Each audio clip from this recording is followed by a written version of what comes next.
Jeunes gens de la terminale, bonjour. Voilà, donc la dernière fois, si ma mémoire est bonne, nous étions dans ce chapitre intitulé La génétique humaine. Voilà. Et nous avions mis en évidence comment la génétique humaine également était étudiée. Et pour cela, nous avions expliqué comment se mettait en place les pédigrés. C'est bon. Mis à part cela également, qu'est-ce qui était notion d'allèle dominant, d'allèle récessif. Maintenant, toujours dans cette même dynamique, on a pu savoir que la génétique représentait une science assez récente, d'accord? Malgré, nonobstant que toutefois elle a acquis une position clé parmi les sciences biologiques, dès que l'on a compris qu'il était primordial, crucial de connaître la structure et la fonction du matériel génétique afin de pouvoir mieux cerner la plupart des propriétés des organismes. Donc tout cela, cela va nous permettre en réalité de pouvoir comprendre voilà, donc le rapport entre certaines maladies, voilà, et également comment on peut pallier à ce genre maintenant de trucs. Il est important également de savoir que certains auteurs, voilà, ont joué un rôle prépondérant, déterminant dans l'histoire même de la génétique. Et parmi ces auteurs, vous avez Gregor Mendel, voilà, qui fut un des piliers qui a joué un rôle vraiment crucial, voilà, dans une certaine mesure, donc qui a permis même l'essor de la génétique, moi je dirais. Elle a tenté de découvrir les fondements mathématiques et physiques, voilà, donc sous-jacents à la pratique même et à l'amélioration donc des plantes. Maintenant, aujourd'hui, nous allons un peu détailler sur la génétique mendélienne.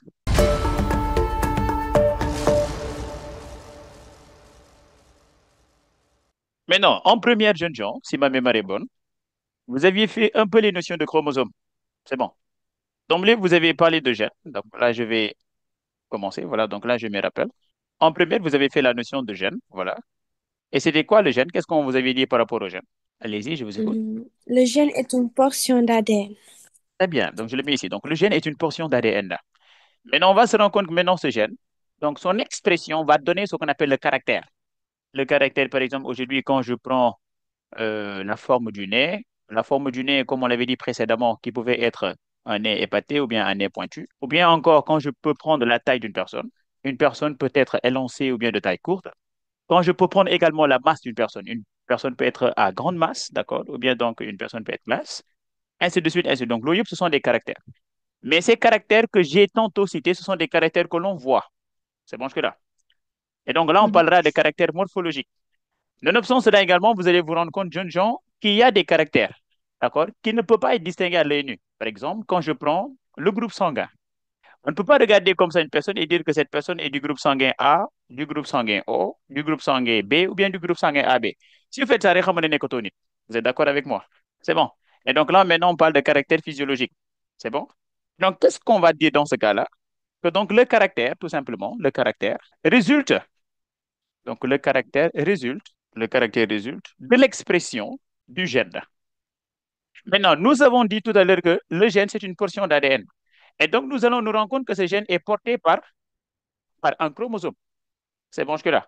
Et rappelez-vous, jeunes gens, quand on avait fait un peu la reproduction, nous avions parlé de la méiose. C'est bon jusque-là. Et cela nous a permis de rappeler un peu la structure même d'un chromosome, en disant que le chromosome était constitué de deux chromatides, d'accord, qui sont liés par un centromère. C'est bon jusque-là. Maintenant, est-ce que tous les chromosomes permettent de pouvoir définir le sexe de l'individu, oui ou non? Est-ce que tous les chromosomes permettent de pouvoir définir le sexe de l'individu? Quand je prends le chromosome 1, ou bien la paire de chromosomes 1, est-ce que ça permet de dire que le sexe de l'individu est masculin ou bien féminin? Non. Non. Non. Très bien. Donc, quelle est la paire de chromosomes permettant de pouvoir définir le sexe de l'individu? Les chromosomes autosomes. Non, Les gonosomes. chromosomes autosomes. Euh, Gonosomes. les, les gonosomes. En deux termes, c'est quelle paire dans ce cas-là? Oui, Mokhtar Diop, vous l'aviez tantôt levé la main. Quelle est la paire de chromosomes permettant de pouvoir définir le sexe d'un individu? La dernière paire de chromosomes. En deux termes, c'est la 23e paire. C'est bon jusque-là. Et donc, je récapitule. Donc, le gène, c'est une portion d'ADN. Le caractère résulte de l'expression du gène que le gène est porté par le chromosome. Maintenant, comme vous l'avez dit tantôt, on a pu distinguer dans ce cas-là deux types de chromosomes. Les chromosomes ne permettant pas de définir le sexe. Dans ce cas-là, on appelle chromosomes non sexuels, encore appelés des chromosomes. Des chromosomes, encore appelés autant pour moi des autosomes. C'est bon jusque-là. Vous avez passé également, comme on l'a dit, vous avez la 23e paire permettant de pouvoir définir le sexe de l'individu. Et jeunes gens, dans ce cas, nous parlerons de gonosomes. Et donc, cela signifie que nous allons distinguer deux hérédités. Une hérédité autosomale, d'accord? Donc, cela va nous permettre de distinguer deux types d'hérédité. Donc, hérédité autosomale. Et quand on parle d'hérédité autosomale, c'est parce que le gène que nous allons étudier se trouve au niveau donc d'un d'un autosome, hérédité gonosomale. Et dans ce cas-là, le gène que nous allons étudier, jeunes gens, se trouve au niveau de la 23e paire, en d'autres termes, au niveau du gonosomal. C'est bon jusque-là. Maintenant, en classe, donc là, je vais faire le bref récapitulatif. En classe, donc je vais descendre un peu.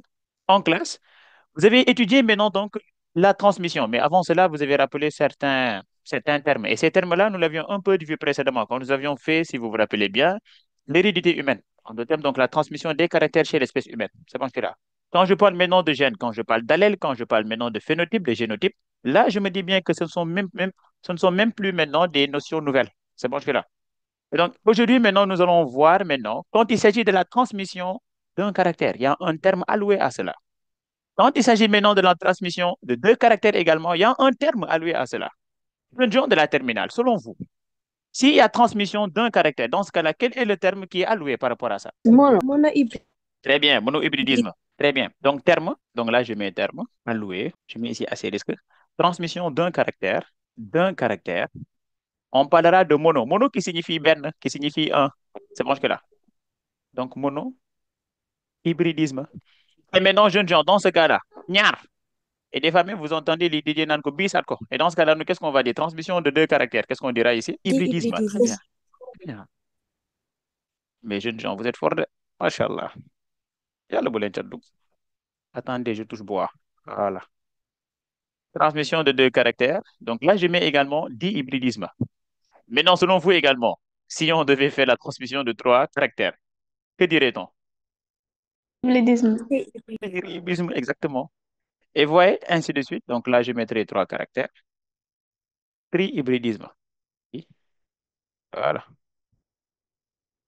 Maintenant, nous allons nous intéresser maintenant à cela, donc directement. C'est bon jusque-là. Je vais prendre maintenant la couleur rouge. Maintenant, je vais voir si on est dans le cas d'un monohybridisme. Maintenant, quand nous allons faire donc dans le cas du monohybridisme, nous allons distinguer, lorsque le gène se trouve au niveau d'un autosome, quelles sont maintenant donc les possibilités? Après, nous allons prendre, lorsque le gène maintenant se trouve au niveau d'un gonosome, quelles sont également les possibilités? On fait maintenant ça pour le cas d'un monohybridisme. Ensuite, on va se rabattre maintenant par rapport au cas de dihybridisme. Maintenant, par rapport au cas du B, cela nous permettrait d'extrapoler s'il s'agit d'un trihybridisme ou bien d'un tétrahybridisme. Bien sûr, comment vous allez essayer maintenant de résoudre maintenant les exercices. C'est bon jusque-là. Maintenant, ici, je mets donc cas d'un monohybridisme. Qu'est-ce qui est possible? Cas d'un monohybridisme. Bien, je mets cas directement de monohybridisme. Maintenant, là, je mets tout simplement les choses qu'il faut retenir. C'est bon jusque-là. Maintenant, par rapport aux choses qu'il faut retenir, bien évidemment, si vous avez des questions, n'hésitez surtout pas. Donc, cas de monohybridisme. Comme je l'ai dit, dans la mesure où, quand nous avions regardé les chromosomes, on a distingué qu'il y avait deux catégories. Vous avez ce qu'on appelle des chromosomes sexuels et des chromosomes non sexuels. Donc là, je mets d'emblée lorsque le gène se trouve au niveau d'un autosome. Donc là, je mets gène autosomal. Gène autosomal. Jeune gens de la terminale. Non seulement vous avez la transmission d'un caractère, cependant, ce caractère est gouverné par un gène se trouvant au niveau des autosomes, en d'autres termes, au niveau des chromosomes non sexuels. C'est bon jusque-là. Maintenant, ici, on va se rendre compte qu'on a quatre, bien, je dirais même tout simplement cinq possibilités. La première possibilité, là, je prends maintenant le noir. Je mets cas d'un mad. Les filles, le mad là, c'est pas ça sénégalensis que vous mangez avec du sucre et du sel. C'est juste un acronyme. MAD qui signifie quoi? Monohybridisme, c'est-à-dire transmission d'un caractère. Monohybridisme, c'est bon? À gène autosomal, au moins AB, avec dominance, au moins DB. Donc MAD. Moi, je dis MAD. Donc, monohybridisme à gène autosomal avec dominance. C'est bon. Maintenant, la notion de dominance et de récessivité. On en avait parlé, si vous vous souvenez bien. Par exemple, aujourd'hui, la dernière fois, je l'ai dit, supposons que mon papa est sérère, donc a un nez épaté. Donc, c'est ça qui apparaît au niveau donc, de son phénotype.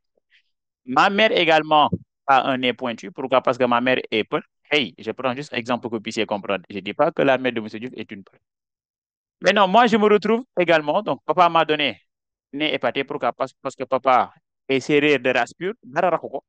Maman également m'a donné donc allèle pointu. Pourquoi? Parce que maman également est peule. On va se rendre compte que ce qui apparaît chez M. Diouf, c'est un nez épaté.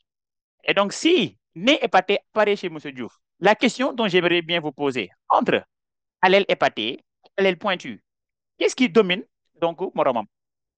Ada dapat ya. Très bien. Et donc, Et donc, si allèle hépaté domine, mon ligne tout est allèle dominant. Maintenant, l'allèle qui est dominé, c'est ça maintenant qu'on va dire maintenant allèle récessif. Donc là, c'était juste pour un rappel. Et je pense maintenant que tout le monde a compris maintenant cette notion d'allèle.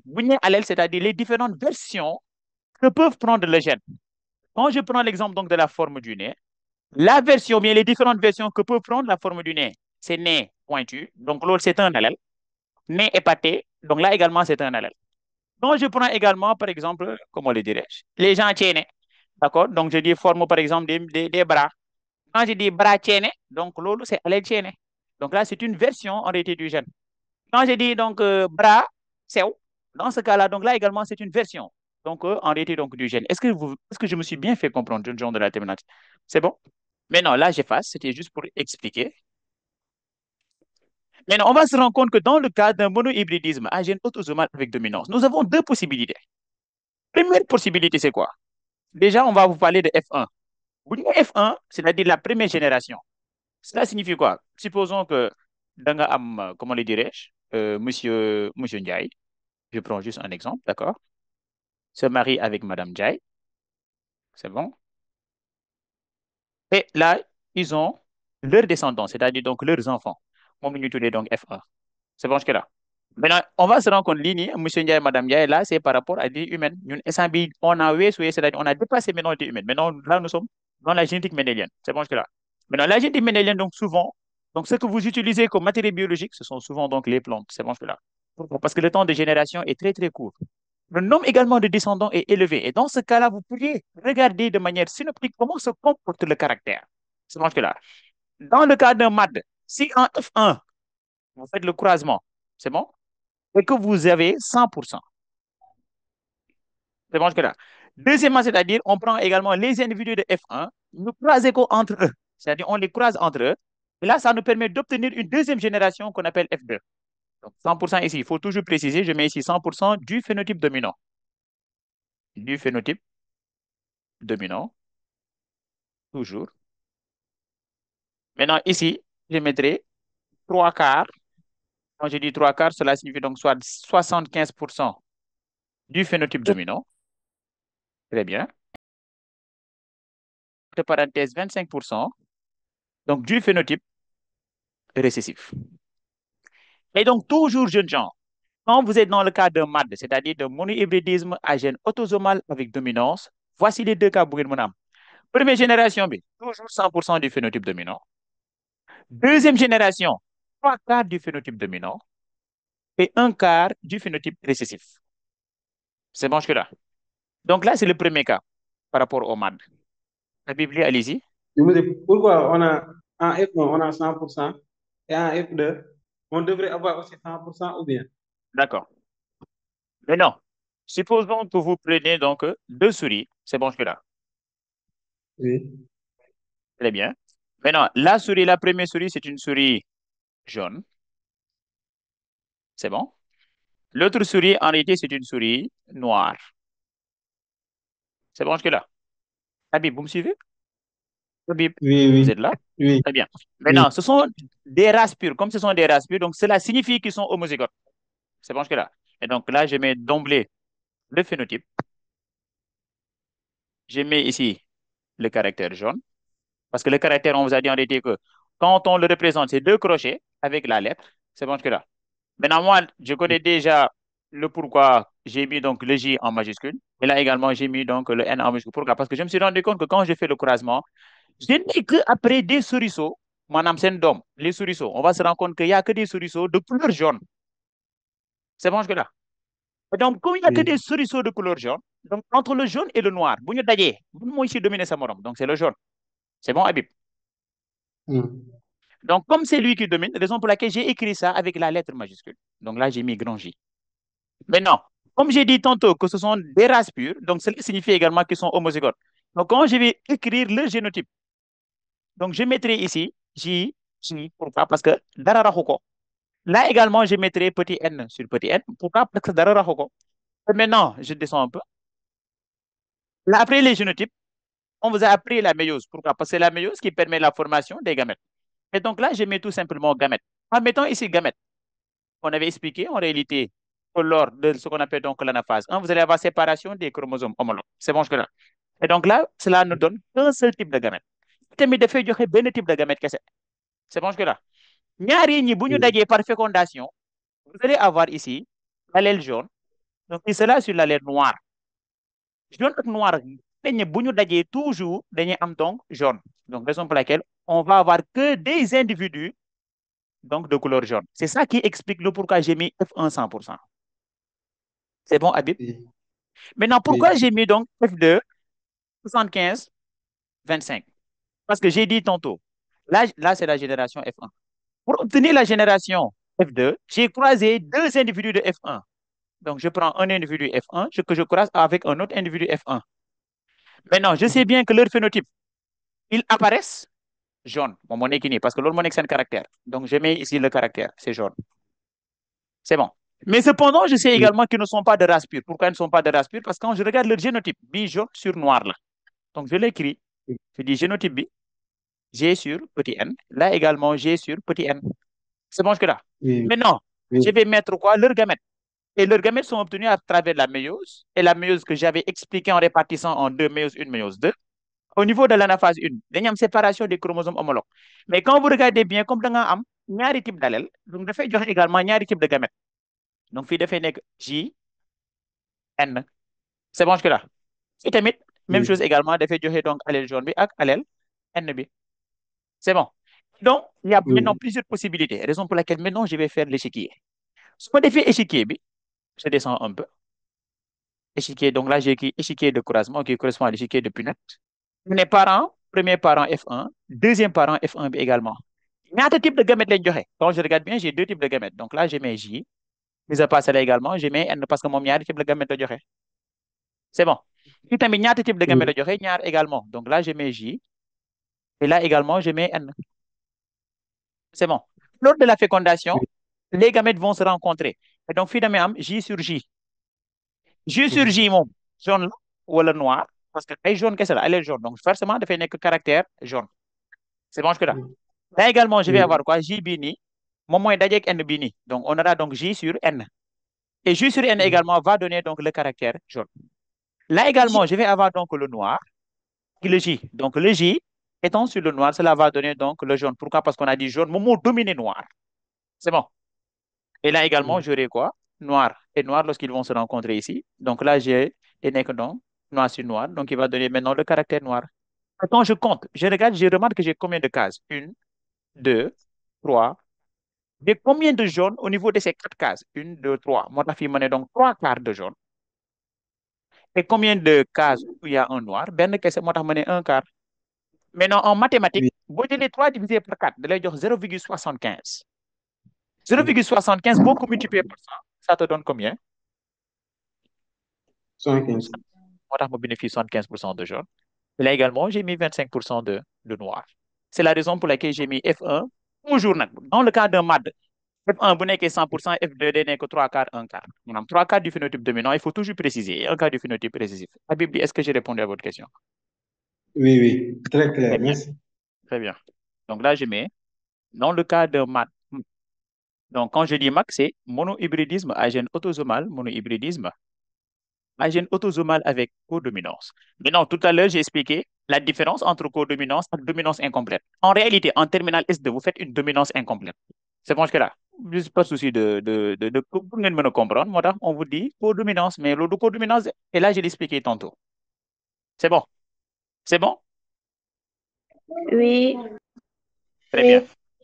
Maintenant, comme je l'ai expliqué, dans le cas d'une dominance incomplète, que nous, au Sénégal, on sous-entend par codominance, on va se rendre compte en réalité, comme je l'ai dit, quand vous prenez maintenant des races pures également, madame, là, je mets d'abord les conditions. Donc, toujours dans le cas d'un MAC, da ngay am F1 100%.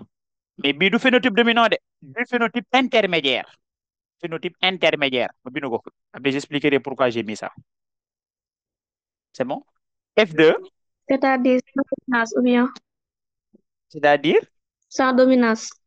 sans dominance, exactement. C'est-à-dire, on va se rendre compte que les deux donc, vont s'exprimer partiellement, simonieusement. C'est bon. Maintenant, F2 ici, toujours, vous allez avoir 50% du phénotype intermédiaire, 50% du phénotype intermédiaire, d'accord? Et 50% des phénotypes parentaux, mais vous n'êtes que de faire 25-25, moi, je 50%.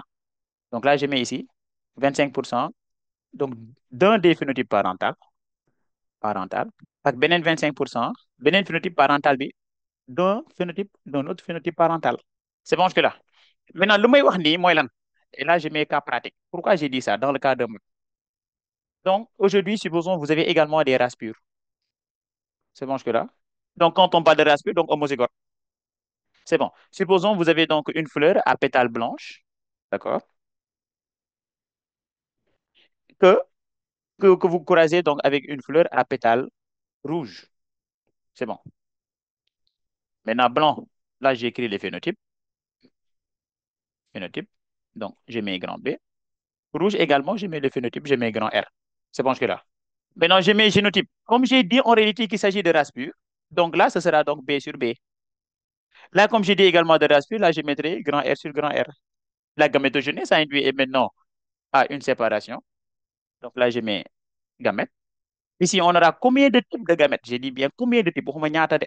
Combien de types? Pas le nombre de gamètes, le type de gamète. Un seul type.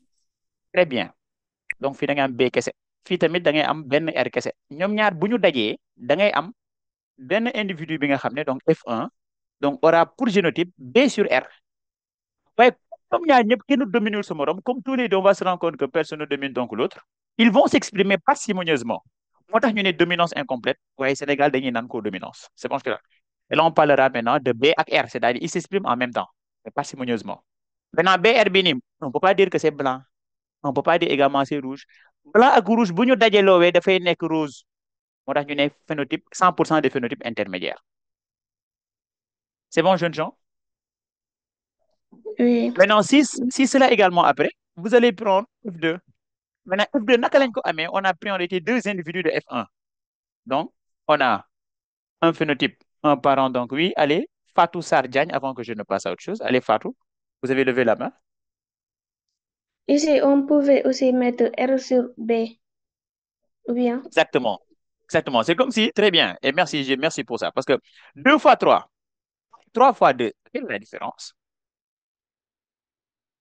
C'est la même chose. Et là, vous avez pris ça en cinquième. En mathématiques, vous avez fait ce qu'on appelle la commutativité. Si ma mémoire est bonne, je pense que c'est ça même. Oui. C'est bon. T'as dit nga def B sur R, nga def R sur B également, c'est la même chose. D'accord. Oui. Très bien. Maintenant, nous, comment on a obtenu F2? Donc là, je rappelle également, on a pris en réalité des individus de caractère intermédiaire, d'accord, BR. ñoom ñaar bu ñu leen boolee, donc lii moom moo nekk donc seen phénotype. Maintenant, lan mooy nekk seen génotype?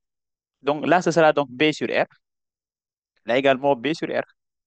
Et là également, nous allons nous rendre compte toujours, ici au niveau des gamètes. Maintenant, je vais descendre un peu.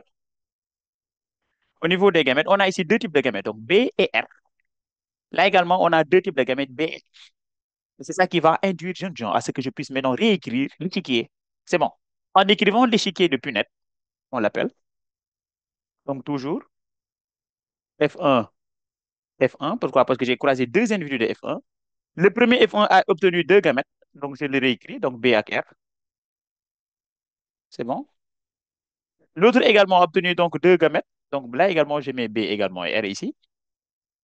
Mais B sont très vilains comme Ben Halpolar. D'accord. Là, il faut bien comprendre.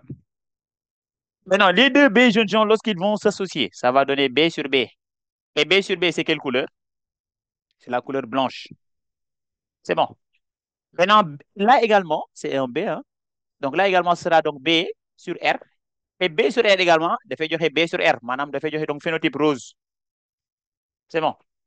Souvent, vous m'entendrez m'exprimer en Wolof, c'est que pour que vous puissiez mieux assimiler donc ce que je dis. Là également, ce sera donc B sur R. Et B sur R également, c'est le caractère rose. Là, jeune gens, on aura donc R sur R et R sur R. Indéniablement, indiscutablement, ça va donner le phénotype. Jeunes gens, quand on compte sur sur les quatre cases, on va se rendre compte que ñaari cases moom moo am B sur R. Moo tax ñu ne donc 2 sur 4. À moins que vous ne soyez pas mathématicien ou mathématicien, mais xam ngeen ne 2 sur 4 moom mooy 1 demi. Donc là, on peut mettre directement donc 1 demi de BR. Donc à combien de pourcents? 50%. À 50%. Donc, voyez, donc en F2, on va se rendre compte qu'on a 50% du phénotype intermédiaire. Maintenant, je reviens par rapport aux autres phénotypes. Quand je regarde maintenant le blanc, parmi les quatre cases, je me rends compte qu'il n'y a qu'un seul blanc. Donc, c'est pour ça que je mets un quart donc de B. Et un quart de B, c'est combien? C'est 25% de B. En d'autres termes, 25% d'un des phénotypes parentaux. D'un des phénotypes, excusez-moi, parental. Là également, donc là, vous avez donc le phénotype R. Donc là, ça va être un quart de R. Donc l'autre également, mon 25% du phénotype R. Donc, vous voyez, donc, les conclusions que je mets, en réalité, moi, c'est ça que vous pouvez trouver au niveau des exercices. Parce que je me dis bien maintenant qu'un bon élève de terminale, directement quand vous regardez les résultats, vous devez savoir à quel type, en réalité, donc, de monohybridisme ou bien de dihybridisme vous faites allusion. Raison pour laquelle je plaque directement les résultats pour vous aider par rapport à ça. Donc, c'est bon. Donc, je monte en haut pour vous rappeler. Donc, raison pour laquelle ici, j'ai dit, en F1, vous avez toujours 100% du phénotype intermédiaire. En F2, vous allez avoir 50% du phénotype intermédiaire et 50% des phénotypes parentaux B, dont 25% Bounek. C'est bon. Maintenant, pour aller vite également, je vais donc passer à l'autre. Si vous avez compris, donc là, je passe. Donc là, je mets toujours donc, cas de monohybridisme. Et toujours, je rappelle qu'on est au niveau des gènes, se trouvant au niveau des autosomes. Maintenant, on fait test cross. C'est quoi le test cross? C'est un croisement entre individus. Oui, L'un est dit testé, l'autre est dit testeur. Et le testeur est en oui, général de race pure récessive. très bien. Donc, quel est le but du test cross? N'est-ce pas, de connaître le génotype d'un individu à partir En de son d'autres termes, phénotype. de savoir s'il est Homozygote ou hétérozygote. homozygote, hétérozygote, très bien. Donc, le test cross, son but ultime, l'un qu'est-ce là? Le série que vous avez devant vous, est-ce que c'est un série de race pure? C'est-à-dire, est-ce que dara raxu ko? Est-ce que ce série n'a pas été mélangé avec Nangam Sangam? Ou bien, est-ce que c'est un série de race pure? En d'autres termes, le test cross, tout simplement, vise à savoir si l'individu est de race pure. En d'autres termes, si l'individu est homozygote, ou bien si l'individu est hétérozygote. En d'autres termes, si l'individu est hybride. C'est bon. Et donc, l'autre, moi, il dit que but. Donc, je le mets ici, but. Savoir si l'individu est de race pure. Savoir si l'individu est de race pure ou non. Est de race pure ou non. Et c'est ça qui fait la beauté de la génétique. Pour après, ceux qui veulent devenir des généticiens, il faut venir, hein? D'accord. Et donc, c'est ça le test cross. Maintenant, souvent également, dans l'exercice, vous allez entendre parler de back cross. Back cross. Je les mets ici. Parce qu'il y a des termes que j'aimerais bien maintenant que vous puissiez comprendre. Maintenant, selon vous, c'est quoi back cross? Allez-y, oui. Mokhtar Diop, toujours. N'est-ce pas, c'est lorsque le testeur est un parent du testé. Exactement. Et voilà. Comme que nous, heureusement, les humains, voilà. Donc, nous, exemple, donc les humains, il y a des choses qu'on ne peut pas faire. Pourquoi? Parce que vous avez ce qu'on appelle l'éthique qui a mis en place des pavés. Oui. C'est bon jusque-là. Donc, vous avez ce qu'on appelle donc l'éthique qui a mis en place des pavés afin de pouvoir toujours contrôler la recherche scientifique. Mais quand on parle de bac cross, c'est quoi? C'est-à-dire, vous avez eu des individus F1, d'accord? Mais cependant, peut-être les individus F1 de votre laboratoire, il y a eu peut-être donc des rats d'autres laboratoires qui sont venus, qui se sont mélangés. Donc, vous ne savez plus si Nahlini, c'est-à-dire c'est votre rat que vous avez produit, ou bien c'est les rats d'un autre laboratoire. Vous doutez en réalité sur le fait que ces rats soient de race pure, ou bien que ces rats soient de race, ou bien que ces rats, autant pour moi, soient hybrides. Maintenant, qu'est-ce que vous allez faire? Vous vous dites, ah, moi je sais que ces deux parents, supposons que je prends donc deux souris, donc première souris, je l'appelle Marie, d'accord? Et c'est juste en guise d'explication, hein. Maintenant, l'autre souris, je mets Eliman, d'accord? C'est bon. Maintenant, moi je sais en réalité que Marie, qui est leur mère, en réalité, c'est Marie qui possède l'allèle récessif. C'est-à-dire, ce fait qu'on est ici, c'est noir, là, c'est jaune. Maintenant, qu'est-ce que je vais faire? Je vais prendre cette souris qui est jaune, qui est entre guillemets supposée être l'enfant des deux, et je vais croiser avec Marie. En d'autres termes, je vais croiser l'individu F1 avec sa maman. Le fait que je croise l'individu F1, qui est donc là, qui fait partie de la descendance, avec sa mère ici, c'est ça qu'on parle de cross, c'est-à-dire, dañuy jël kenn ki di ko séel ak yaayam. C'est bon, là. Je ne sais pas si c'est. Vous voyez, c'est un peu, entre guillemets, quand on dit ça, des fois, c'est bon. Mais c'est toujours dans la recherche. Je ne sais pas si je me fais comprendre. Donc, quand on parle de backcross, c'est qu'on va prendre la descendance, un individu de la descendance, qu'on va essayer de croiser avec le parent qui est récessif. Par exemple, quand on parle, on dit que le testeur, qui est un des parents, donc ici, donc, le testeur ici, c'est un des parents, et le testeur est toujours récessif. Est-ce que je me suis bien fait comprendre? C'est bon? Oui, Donc là, je mets testeur, un des parents. Maintenant, dans le cas d'un test cross-jeune genre, on va se rendre compte, toujours, on est au niveau donc de maths, lorsque l'individu qui est testé est homozygote, et donc, dans la mesure où il ne peut produire qu'un seul type de gamète, donc toujours la descendance devrait avoir donc 100% des individus de F1. Donc, si le testé est homozygote, donc F1 va donner 100%. Mais toujours, il faut préciser du phénotype dominant. Maintenant, si le testé, c'est-à-dire celui qu'on cherche à voir s'il est race pure ou pas, s'il n'est pas de race pure, en d'autres termes, s'il est hétérozygote, on va se rendre compte, jeunes gens de la terminale, que la descendance que l'on va obtenir, que je nomme toujours F1, va être constituée de 50% du phénotype dominant et également 50% du phénotype récessif. C'est bon? Et là également, nous allons après exploiter ces données. Maintenant, il y a une quatrième Monsieur, notion. Oui, allez-y, oui. Aminata Dembélé. c'est pas clair. Vous avez mis Oui, ici le testeur est homozygote. Vous avez mis deux fois testé. J'ai pas bien compris. d'accord. Ici, regardez là où j'ai mis le curseur. C'est à ce niveau que vous êtes en train de dire, ou bien? Oui, Très bien. Là, je suis toujours au niveau des testés. C'est-à-dire l'individu qu'on cherche à voir son génotype. S'il est homozygote, dans ce cas-là, la descendance sera constituée que du caractère dominant. Raison pour laquelle j'ai dit F1 100% du phénotype dominant. Maintenant, deuxième cas. Si le testé, cette fois-ci, n'est pas de race pure endotherme, c'est un hybride. Dans ce cas-là, lorsqu'on le croise avec un individu qui est récessif, la descendance qu'on va obtenir, on va se rendre compte qu'il y aura deux caractères. Et ces deux caractères seront dans les proportions 50% du phénotype dominant et 50% du phénotype récessif. C'est bon, Dembélé? oui. Très bien. Il y a quelqu'un également qui a levé la main. Dabadjan. Oui, Daba. Bonsoir, Bonsoir, vous allez bien? ça va, alhamdulillah, je suis en retard. Oh, oui, d'accord. Maintenant, est-ce que vous avez une question? Oui, à propos de ce que vous venez de dire. D'accord. C'est-à-dire par rapport au testé et Oui, au testé homozygote, testé hétérozygote.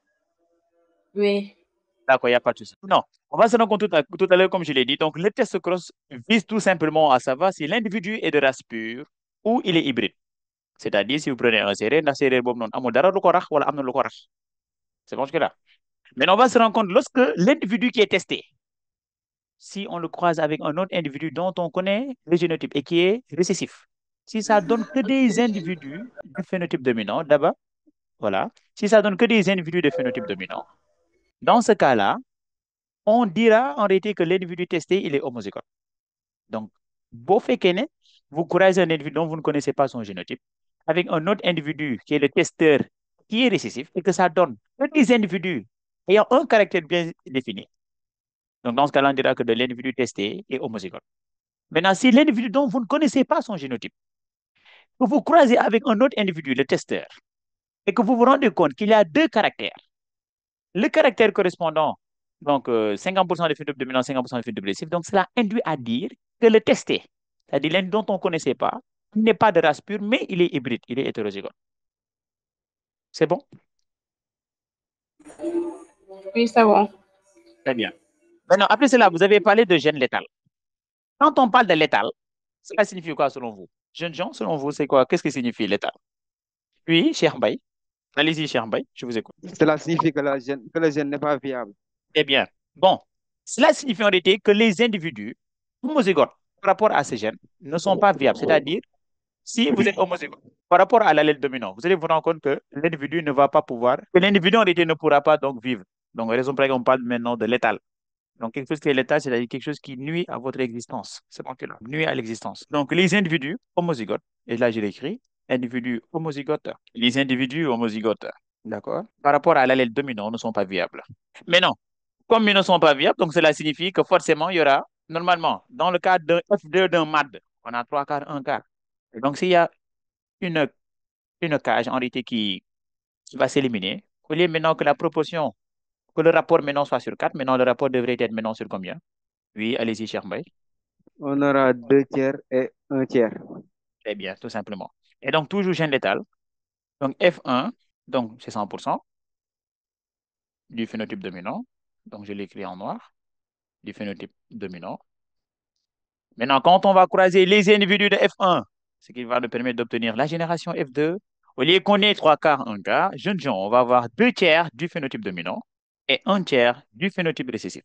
Pourquoi? Parce que l'individu possédant aurait été donc celui qui est homozygote par rapport à l'allèle dominant meurt. C'est bon jusque-là. Après, peut-être vous avez fait donc les cas d'allèles multiples. C'est bon jusque-là. Et cas d'allèles multiples, jeunes gens, moi, ce que je prends souvent pour que les élèves puissent comprendre, c'est le cas des groupes sanguins. Et là, c'est pas des résolutions de problèmes. Cas d'allèles multiples, par exemple, ou le groupe sanguin. Le groupe sanguin aurait été, je rappelle, que le gène qui permet à ce que, qui code aurait été donc pour l'antigène qui va désigner le groupe sanguin, c'est se trouve au niveau donc de la paire numéro 9 de chromosome. Donc, groupe sanguin. Oui, allez-y. Pas compris. Je n'ai pas compris à quel niveau on est. Cette partie-là. Quelle partie, s'il vous plaît? Là où j'ai mis le curseur. Ouais. Très bien. Donc là, je suis au niveau de, je descends un peu, au niveau donc du gène létal. Maintenant, quand je dis gène létal, c'est-à-dire qu'il nuit à l'existence. On va se rendre compte en réalité que les individus, généralement, qui ont un génotype, d'accord, homozygote, par rapport à l'allèle dominant, ñoom duñu dund dañuy dee. Donc le fait que ñu am loolu moo tax ñu dee moo tax ñu ne donc gène boobu noonu dafa létal. Pourquoi létal? Parce que warul nekk, on ne doit pas, donc l'individu ne doit pas avoir un génotype où il y a homozygosie de l'allèle dominant. Comme dee bu mu dee moo tax au lieu d'avoir le rapport sur 4, comme dafa am benn buy éliminé wu dafay nekk rapport sur 3. Raison pour laquelle, quand vous allez faire, c'est-à-dire quand vous allez croiser deux individus de race pure, au niveau de la première génération, toujours F1, ça obéit à la première loi de Mendel. Après, j'y reviendrai. 100% du phénotype dominant. Mais quand vous prenez maintenant ces individus de phénotype dominant, que vous les croisez entre eux, si le rapport ne donne pas 3 quarts, 1 quart, donc ça permet de dire que vous êtes dans le cas d'un gène létal. C'est bon? Puis Aminata Willan.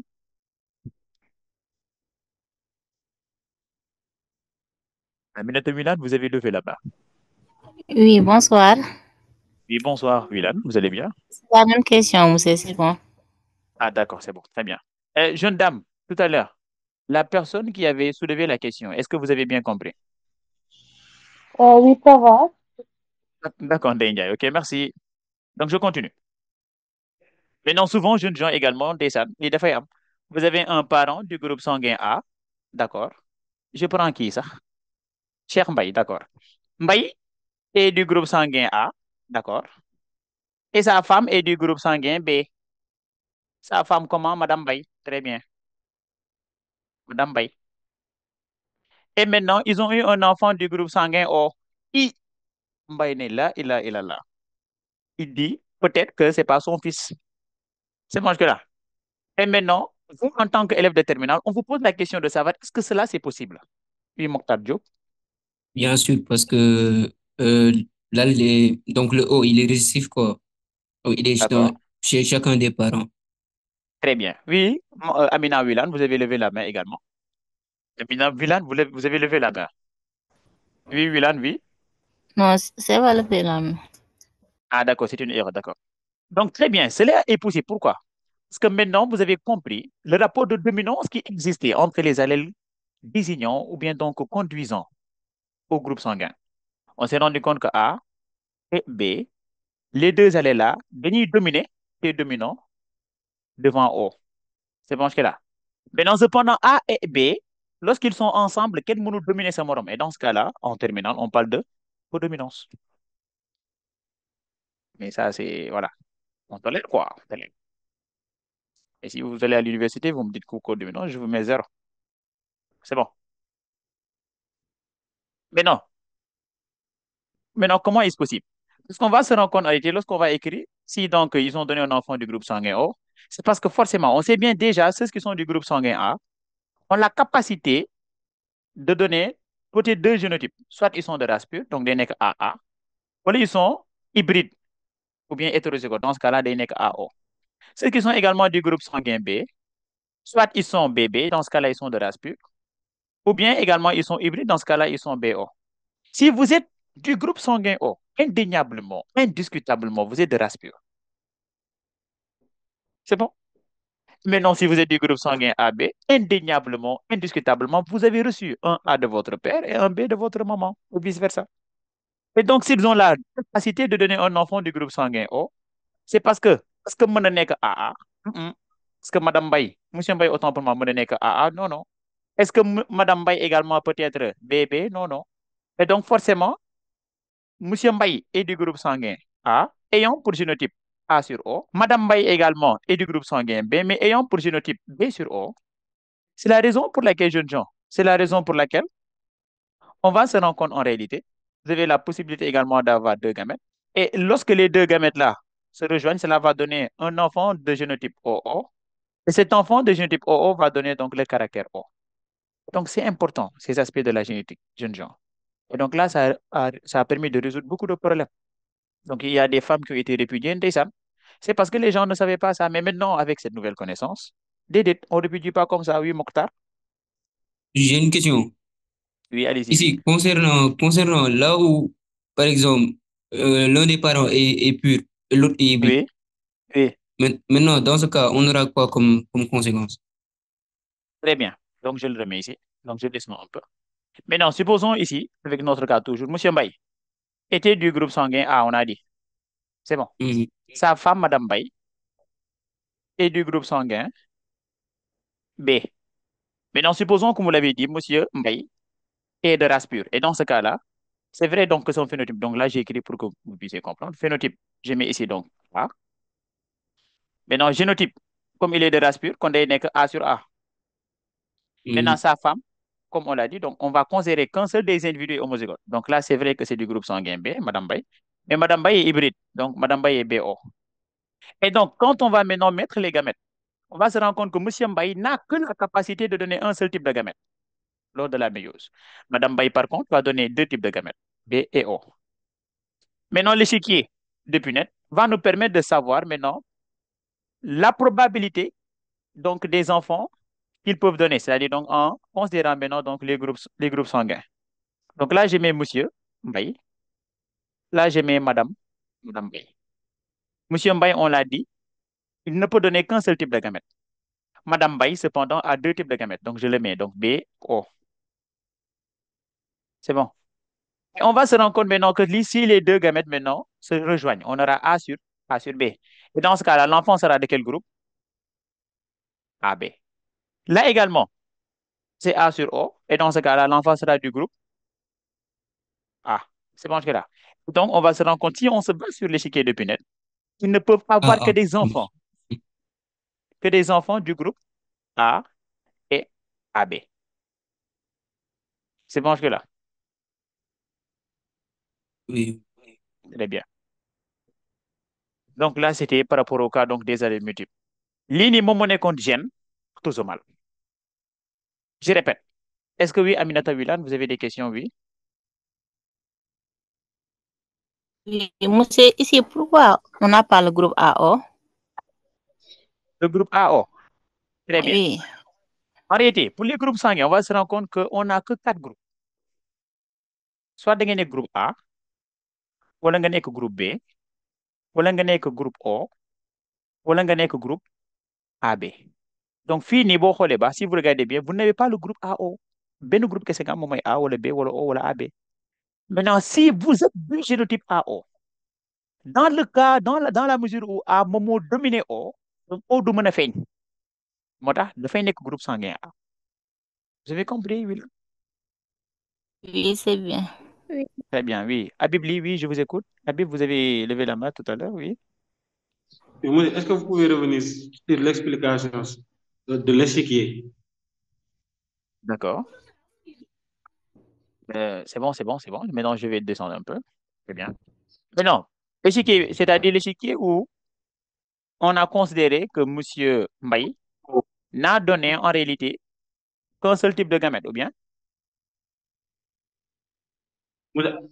À partir de phénotype là-bas, en haut. D'accord, je monte un peu. Oui, Ici. oui. Ah, En ici, bas, c'est en bas. l'échiquier là. D'accord, je vais descendre un peu, d'accord. Ici. Oui, ici, ouais. D'accord. Maintenant, tout à l'heure, Mokhtar Diop nous a proposé un cas, c'est-à-dire il m'a dit, monsieur, si supposons qu'il y ait un des parents qui est de race pure. Maintenant, nous avons supposé que c'est monsieur Mbaye, voilà, qui est du groupe sanguin A. On suppose que ce monsieur Mbaye-là est de race pure. Raison pour laquelle, comme étant de race pure, et il est du groupe sanguin A, on a mis donc crochet A. Génotype AA, pourquoi? Parce qu'il est de race pure. Mais non, comme il est de race pure, il ne peut donner qu'un seul type de gamète. Un seul type, j'ai dit. Moo tax A yi fii nii da nga am donc benn A kese. C'est bon là parce que benn type kese la mën a joxe. Cependant, on a supposé également que sa femme soit du groupe sanguin B, mais sa femme n'est pas homozygote. Sa femme est hétérozygote, raison pour laquelle vous avez des allèles différents. Maintenant, cela a permis d'avoir également deux gamètes différents. Comme on a deux gamètes différents, donc je descends un peu. C'est la raison pour laquelle ici, j'ai mis l'échiquier. Donc, Monsieur Mbaye, c'est ça que j'ai représenté ici. Il n'a donné qu'un seul type de gamète, c'est le gamète A. Madame Mbaye également a donné deux types de gamètes, c'est le gamète B et le gamète O. C'est bon, jeunes gens? Et maintenant, si le gamète A rencontre le gamète B, c'est-à-dire Monsieur Mbaye a libéré un spermatozoïde, d'accord? Et au niveau donc du chromosome codon, qui est là, donc chromosome 9, donc c'est le gène A qui se trouve là-bas. Lui également, Madame Mbaye a donné donc un ovocyte. Au niveau donc de la paire numéro 9, également après séparation, donc il y a l'antigène B. A avec B, bu ñu dajee, ça va donner donc le groupe sanguin AB, donc l'enfant est du groupe sanguin AB. Là également, on va se dire que si M. Mbaye également, son spermatozoïde rencontre également l'ovocyte de Madame Mbaye, qui est du groupe sanguin O, ça va A sur O. Et A sur O, dans la mesure donc A domine O, donc ce qui va apparaître, c'est le groupe sanguin A. C'est la raison pour laquelle j'ai dit les enfants possibles. Donc, les groupes sanguins sont pour moi des enfants possibles de monsieur et madame Bay. Groupe A là, ou le groupe, on écrit groupe A ou le groupe AB. C'est bon, Habib? Habib, est-ce que c'est bon? Vous avez bien compris?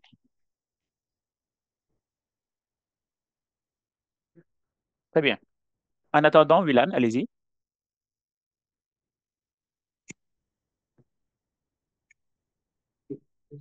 Monsieur, Wilan, oui, pourquoi A est... Bon, monsieur, oui, c'est bon.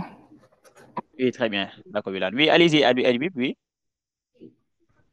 Pourquoi A domine O? Hmm, très bien. Tout à l'heure, allô? Vous m'entendez? Habib, Oui, très bien. Tout à l'heure, on va se rendre compte que quand j'ai parlé de nez épaté et nez pointu, tu te souviens? C'est bon. oui, Quand je oui. vous ai dit que le serrure, par exemple, je descends un peu pour expliquer ça. Je vais dire en réalité ici que papa, qui est un vrai serrure, a donné allèle épaté. Maman, qui est une vraie peule, a donné nez pointu. Et l'enfant, on va se rendre compte que les deux vont coexister. Donc là, c'est le génotype de l'enfant. Cependant, on va se rendre compte que c'est-à-dire, boo xoolee xale bi, bukken bu mu am, c'est un nez épaté. Bukken bu dijj la am. Léegi, je vous pose la question de savoir, entre épaté et pointu, kan moo dominé sa morom bu fekkee ñoom ñaar nekk nañ dans ce cas-là? Épaté. Très bien, c'est le même cas. On s'est rendu compte, je reviens ici en haut, très bien, Oui. que si allèle A et allèle O, vous faites que nous sommes ensemble. Vous demee def fait groupage, quand vous allez donc dans un laboratoire et que vous faites le groupage, c'est un test. Et là, vous allez avoir ce qu'on appelle donc le BET Simon et le test Vincent, d'accord, qui va permettre de pouvoir définir en réalité donc antigène bi nga xam ne moo présent. On va se rendre compte que l'individu, ça va être qualifié comme étant un individu du groupe sanguin A. Et ñun xam nañ ne génotype AO la, ouais, groupe sanguin A là. Donc, de son on dit donc que c'est l'allèle A qui domine l'allèle O. C'est bon, Habib? Oui. Très bien. Maintenant, je pense que je vais passer. Hein. Milan, si vous avez compris, vous pouvez baisser votre main également. Si vous avez une question également, vous pouvez ouvrir le micro. Très bien. Maintenant, on en a terminé avec les gènes autosomales. Maintenant, gènes gonosomales. Maintenant, souvent, on a les BZF, c'est ici, vous m'excuserez du terme, mais qui se cassent les dents. C'est bon. Gène autosomal, quelle que soit la nature, c'est-à-dire, vous faites qu'un nez, supposons ici, c'est souris jaune, moom ku góor ki, d'accord? Souris femelle bi, moom moo nekk noir. Boo leen boolee da ngay am F1 100%. Même chose également, c'est-à-dire, vous faites qu'un nez, ku góor ki, au lieu muy nekk jaune, moom moo nekkoon noir. Et là, vous avez donc la femme qui est ici jaune, ça va donner également F1 100%. En d'autres termes, on va dire que quelle que soit la nature du croisement, vous allez avoir toujours la première loi de Mendel qui est vérifiée. Pourquoi? Parce que ce sont des races pures. Ndeye Aïcha Niang, vous avez une question avant que je ne poursuive? Ndeye Aïcha Niang, oui, allez-y, vous avez une question? Vous avez levé votre main, Ndeye Aïcha. Ndeye Aïcha, d'accord, donc je continue. Donc là, on va dire en réalité que cette hérédité, d'accord, elle est autosomal. Pourquoi? Parce que dépendre du sexe. Ouais. Oui, Fatimata Fatou, vous avez activé votre micro. Donc c'est bon, on peut continuer. Dabadjan, oui, allez-y, oui.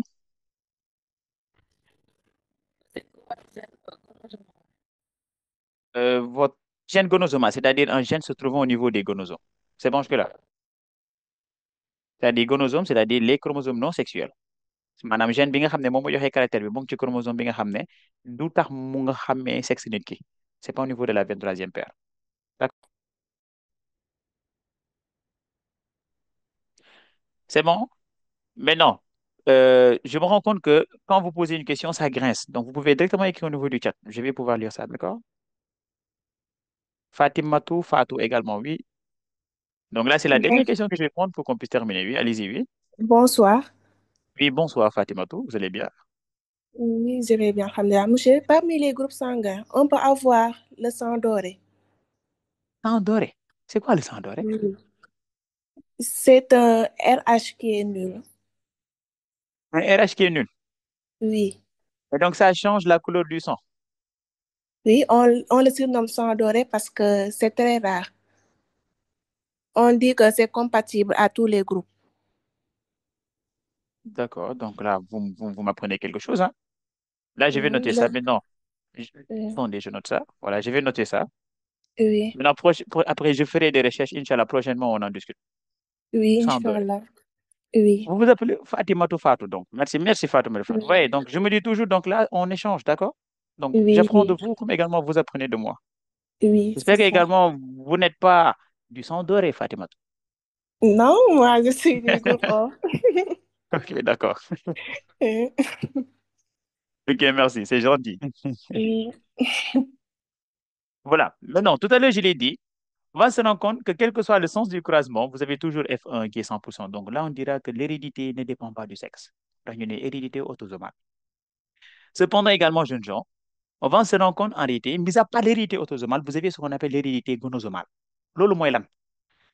Hey, et là, vous suivez. Supposons, jeunes gens, ici, vous prenez donc le mâle qui a une couleur jaune. D'accord. Bien là, je mets rouge, tout simplement. Je mets également la femelle. Non, c'est pas grave. Comme là, j'ai mis jaune, donc je mets jaune pour que vous puissiez pas vous perdre. Et là, mais également, je mets la femelle. D'accord. Je me rends compte ici que je mets noir. Jeunes gens, quand je fais ça, je me rends compte qu'au niveau de la première génération, j'ai pas 100%, mais j'ai 50% de phénotype jaune et 50% de phénotype noir. Cependant, quand j'inverse les caractères, supposons ici que le mâle, au lieu que maintenant que le mâle soit jaune, que le mâle maintenant soit noir, et maintenant que la femelle maintenant porte l'allèle dominant, de thème porte donc le caractère jaune.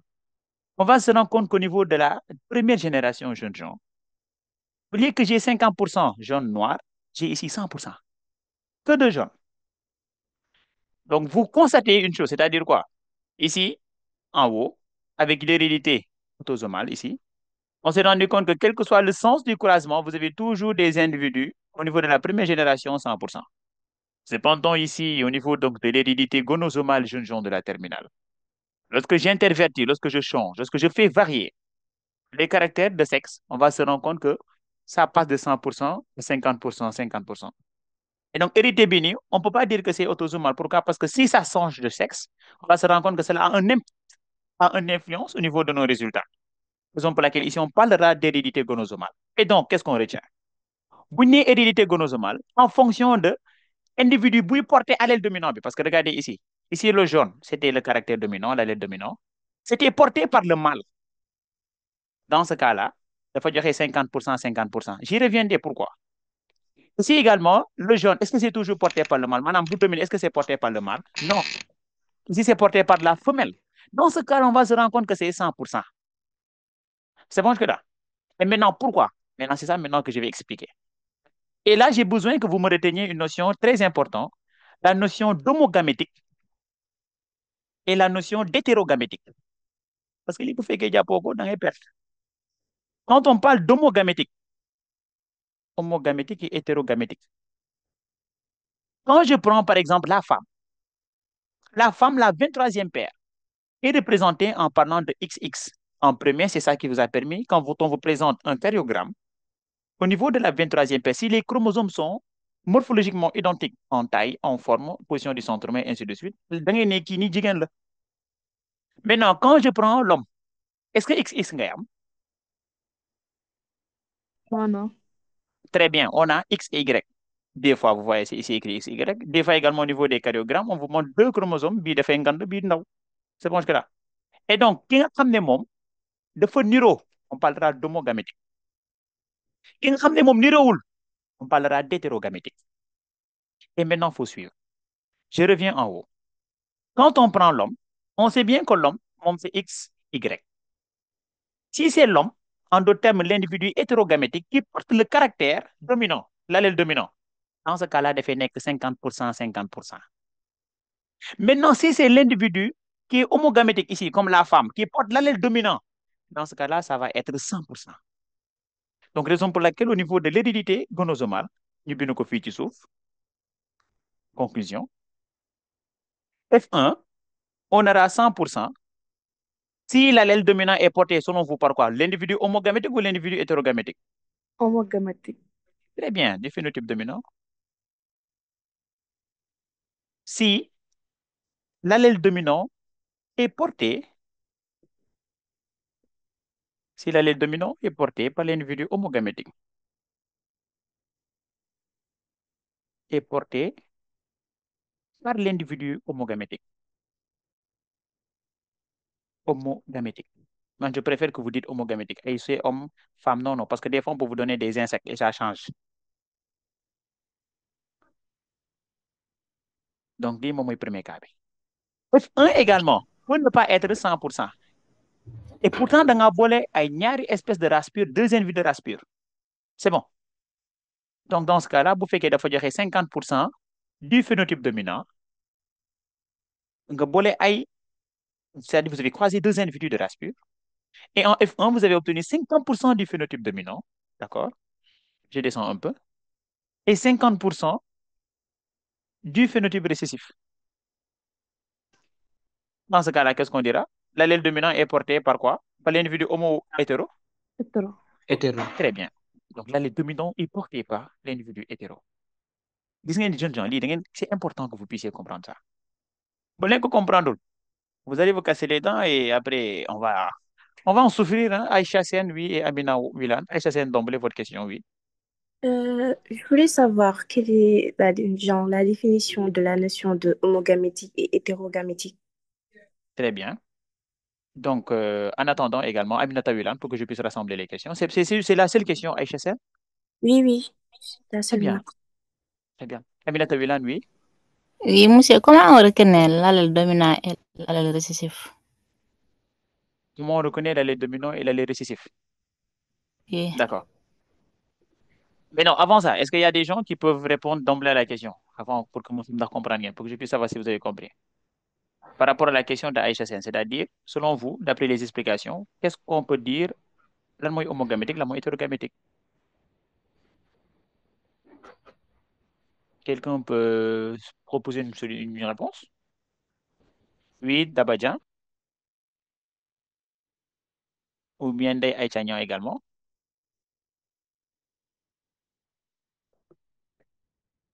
Ah, je vous écoute.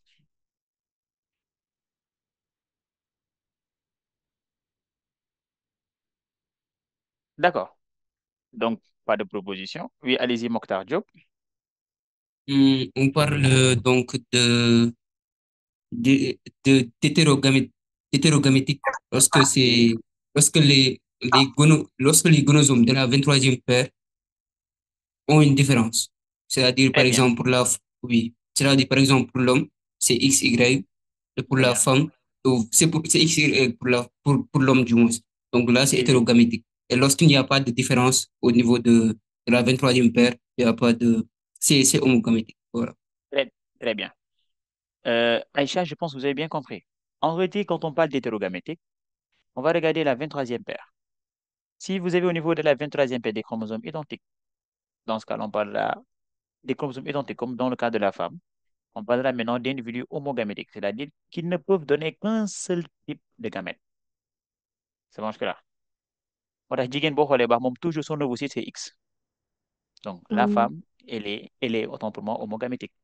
Maintenant, quand on prend maintenant l'homme, moo tax ñu ne góor moom mooy tax, c'est-à-dire c'est l'homme qui définit le sexe de l'individu, c'est le sexe de l'enfant.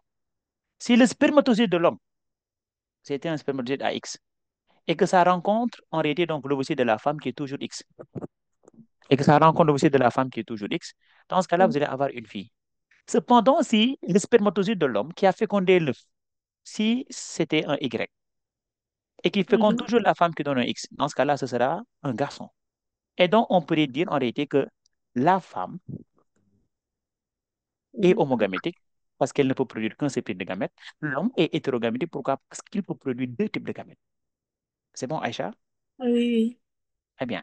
Maintenant, Vulan, vous m'avez posé la question de savoir comment va-t-on voir, savoir si on est dans le cas d'un allèle dominant ou bien d'un allèle récessif. Il faut toujours regarder maintenant les résultats. Et là, on y reviendra quand nous allons faire l'exercice. Donc, raison pour laquelle je veux davantage qu'on accélère pour que vous puissiez regarder un cas pratique. Oui, Ndeye Aïcha Niang. Vulan, c'est bon? Est-ce que vous avez compris ce que j'ai dit? C'est bon, oui. Toujours regarder au niveau des résultats. Bu ñu croiser lii nga xool F1 lan lañ am qu'est-ce qu'on a obtenu est-ce que Oui. lii kese lañ am wala dañoo am lii ak lii lii ak lii woon ñaata proportion lañ ko amee également c'est important. Oui, allez-y.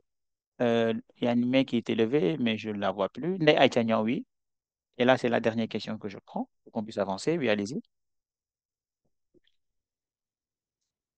Ndeye Aïcha Niang, allez-y, oui. Oiseau. Je n'entends rien, Ndeye Aïcha, oui. Allez-y, oui. Vous pouvez répéter votre question, s'il vous plaît. C'est les oiseaux.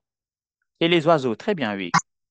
Oui, c'est la femme qui est gamétique et les hommes, comme ça, sont Très homogamétiques. bien, très bien. On va se rendre compte que chez les oiseaux, donc l'oiseau mâle, dans ce cas-là, qu'est-ce qu'on dira? ZW ou bien ZZ?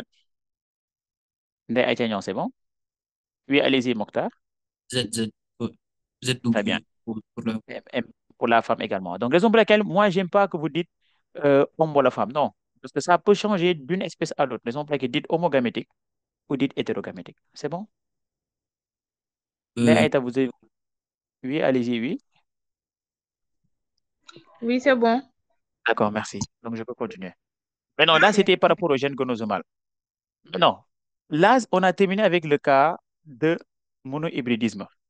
Donc, quand on a fait le monohybridisme, on a parlé d'un MAD, monohybridisme à gène autosomal avec dominance. Et pour cela, je vous ai dit, donc là, j'ai fait un bref récap avant d'y passer parce que j'y reviens plus. On a dit, en F1 toujours, on a 100% d'individus du phénotype dominant. Mais à part cela également, en F2, on a 75% d'individus du phénotype dominant et 25% d'individus du phénotype récessif. Après cela également, on a fait donc le cas d'un, c'est-à-dire monohybridisme à gène autosomal avec codominance. F1 toujours 100%, mais cette fois-ci du phénotype intermédiaire.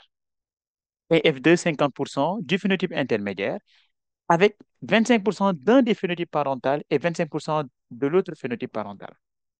Mis à part cela également, jeunes gens, nous avons fait ce qu'on appelle le test cross qui vise à définir si l'individu qui est testé est homozygote, c'est-à-dire de race pure, ou hétérozygote, c'est-à-dire hybride. Si l'individu qui a été testé, au niveau de la descendance, vous n'avez que 100%, c'est-à-dire il n'y a qu'un caractère qui survient. Dans ce cas-là, on dira que l'individu qui a été testé, il est de race pure. En d'autres termes, il est homozygote. Cependant, également, si l'individu qui est testé donc, donne 50% du phénotype dominant, 50% du phénotype récessif, jeune gens, j'ai dit dans ce cas-là que cet individu, il est hybride, encore appelé hétérozygote.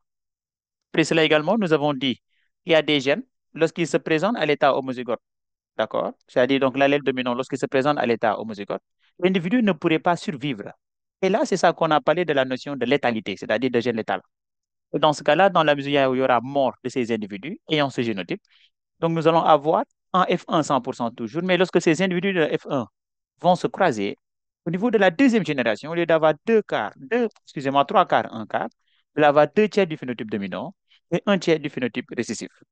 Nous a passé également, nous avons brassé le cas des multiples et cela nous a permis de savoir que A et B est dominé O et A et B également étaient codominants.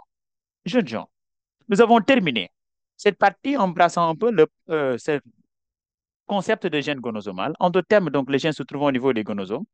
Et je vous ai expliqué l'homozygosie, en d'autres termes, donc l'homogamétique, autant pour moi, un individu homogamétique, un individu hétérogamétique. Si l'allèle dominant est porté par l'individu homogamétique, dans ce cas-là, F1 donnera 100%. Cependant, si l'allèle dominant est porté par l'individu hétérogamétique, ça donnera 50%, 50%. Et maintenant, je vais directement, je ne vais pas m'attarder donc au cas de dihybridisme. Quand on parle de dihybridisme jeunes gens de la terminale, il va falloir que vous sachiez que c'est la transmission de deux caractères. Donc, cas de dihybridisme. Maintenant, il y a deux possibilités. Soit les gènes sont séparés, ou bien les gènes sont liés. Biblis beaucoup de guerrières, soit les gènes sont séparés, ou les gènes sont liés. Maintenant, qu'est-ce que cela signifie? Supposons, jeunes gens, vous avez donc le gène qui code pour la forme du nez, d'accord? Vous allez amener un gène, d'accord? Et vous avez également donc le gène qui code pour la couleur de la peau, supposons. C'est juste un exemple pour que vous puissiez, pour que je puisse étayer mes dires. Couleur de la peau. Mais non, quand on parle de gènes, c'est une portion d'ADN. Donc, supposons que le premier se trouve au niveau donc, de la paire numéro 1. Le second se trouve au niveau donc, de la paire numéro 3. Donc, gène qui code en réalité pour la forme du nez. Ici, je mets hépaté, hépaté, comme qui race pure par rapport à la forme du nez. Maintenant, couleur de la peau, me bino noir, noir. Donc, mon tamit race pure par rapport à la couleur de la peau. Bon, ñaari gènes, ça se trouve dans deux chromosomes différents. Et là, on parle de gènes séparés. Maintenant, si les gènes sont liés, donc là, vous avez donc le chromosome 3 qui est là. Donc, je vais écrire chromosome, la paire de chromosome 3. Et sur le même chromosome jeune gens, vous avez donc les deux gènes, c'est-à-dire hépaté monekini, noir également monekini. Raison pour laquelle on parle de gènes liés. Et maintenant, lorsque ces gènes sont liés, il y a deux possibilités. Soit liaison bi tellement que de fois on parlera de liaison totale. Et comme vous faites que de fois l'eau, ça va se comporter comme dans le cas d'un monohybridisme à gène autosomal avec dominance. Madame, rapport une guison, 3 quarts, F1 100%, F2, 3 quarts, 1 quart, mom ligne amat. Pourquoi? Parce que tellement qu'ils sont djégés, on va penser en réalité que ben gène là. Et pourtant, il y a des gènes, mais tellement que nous avons une liaison totale. Maintenant, quand on parle maintenant de liaison partielle, c'est parce que ce on tenait. Maintenant, en fonction de liaison également, les résultats vont différer. Et moi, jeune gens, je vais maintenant vous expliquer ces résultats. Quand je prends le cas de gènes séparés, je vais ici gènes séparés. Là, j'aimerais bien que vous compreniez ça. Génétique, moi, je me dis que c'est partie simple, yomb. En F1, quand vous prenez des races pures jeunes gens et que vous les croisez entre eux, indéniablement, la première loi de Mendel stipule que les individus de la première génération donc, vont être tous identiques. Donc, 100% du phénotype ou bien des phénotypes. Pourquoi? Parce que deux gènes là. On doit deux caractères. Donc, des phénotypes dominants. Des phénotypes dominants. En F2, fii nag amatul ay 3 quarts, ay 1 tiers, 2 tiers. Ah. C'est là où on va parler maintenant de 9 16e, de 1 16e, de 3 16e, 3 16e. Donc là, j'ai mis 9 16e du phénotype, ou bien des phénotypes dominants. 1 16e des phénotypes récessifs. 3 16e d'un des phénotypes recombinés. 3 16e également des phénotypes recombinés. On y reviendra maintenant quand nous allons faire en réalité donc l'échiquier. Pour ngeen mën a xam la moo tax ñu naan ay 9 ak ay nangam sangam. Mis à part cela également, gènes séparés bini, c'est-à-dire si vous avez maintenant un animal, d'accord, ou bien une plante, et que maintenant vous avez deux caractères, et qu'on cherche à voir si cette plante-là est de race pure par rapport à ces deux caractères, on va réaliser toujours ce qu'on appelle le test cross. Test cross, beaucoup toujours, qu'on fait bolel, c'est-à-dire le testeur, rapport aux deux caractères considérés, il faut récessif. Moi, le testeur est toujours homozygote récessif. Et dans ce cas-là, qu'est-ce qu'on verra? Donc là, je mets test cross. Le test cross, jeunes gens, on a trois possibilités. Première possibilité, individu yow bu ngay testé maanaam si ñaari caractères yëpp dafa homozygote. Et là, on parlera de doublement homozygote. Donc, je le mets ici, doublement homozygote. Maintenant, naka nga xamee ne dafa doublement homozygote, c'est parce qu'il y a des résultats qui sont là qui te permettent de dire que l'individu bu may testé pour ñaari caractères yëpp dafa ci homozygote. C'est bon là. Par exemple, tout à l'heure, j'ai dit hépaté, hépaté, noir, noir. Donc là, on va se rendre compte en réalité que les deux individus, que les deux gènes, bii dafa homozygote, bii tamit dafa homozygote, moo tax ma ni doublement homozygote. Et jeunes gens, on va se rendre compte que lii bu amee toujours boo ko boolee beneen individu dafay joxe 100%. Maanaam 100% de hépaté noir. Léegi deuxième cas bi, je mets ça ici. Deuxième cas. mooy dafa doublement hétérozygote. Et j'explique doublement hétérozygote. Quand j'ai dit doublement hétérozygote, je fais référence à quoi? Je vais monter un peu. Très bien. Je monte encore. Ici, xam nga dama ne sànq, tout à l'heure j'ai dit que cet individu est doublement homozygote. Doublement hétérozygote mooy lan? Mooy d'emblée pour chromosome 1 bi. Ici, vous avez allèle hépaté. waaye beneen paire bi da ngay am allèle pointu. Donc lii nii c'est hétérozygote pour l'un des caractères. Pour l'autre chromosome bi nga xam ne moom mooy chromosome 3, bii nii dafa noir, bii nii dafa xees. C'est bon. Et donc là, on va se rendre compte également dafa hétérozygote pour beneen caractère bi. Et donc, le fait que mu hétérozygote pour bii, maanaam pour forme du nez, le fait également mu hétérozygote également pour la couleur de la peau, raison pour laquelle jeunes gens, on va dire que il est doublement hétérozygote. Lii bu amee benn affaire kese moom ngay gis ci résultat yi. C'est-à-dire vous allez avoir boo ko booleeg beneen individu bien sûr mooy testeur bi, vous allez avoir donc 25% de chaque phénotype. Donc 25% 4 fois. Troisième cas bi mooy lan? Je le mets ici, donc je reviens en haut. Très bien. Donc là, j'ai dit doublement homozygote. Donc je le mets doublement homozygote.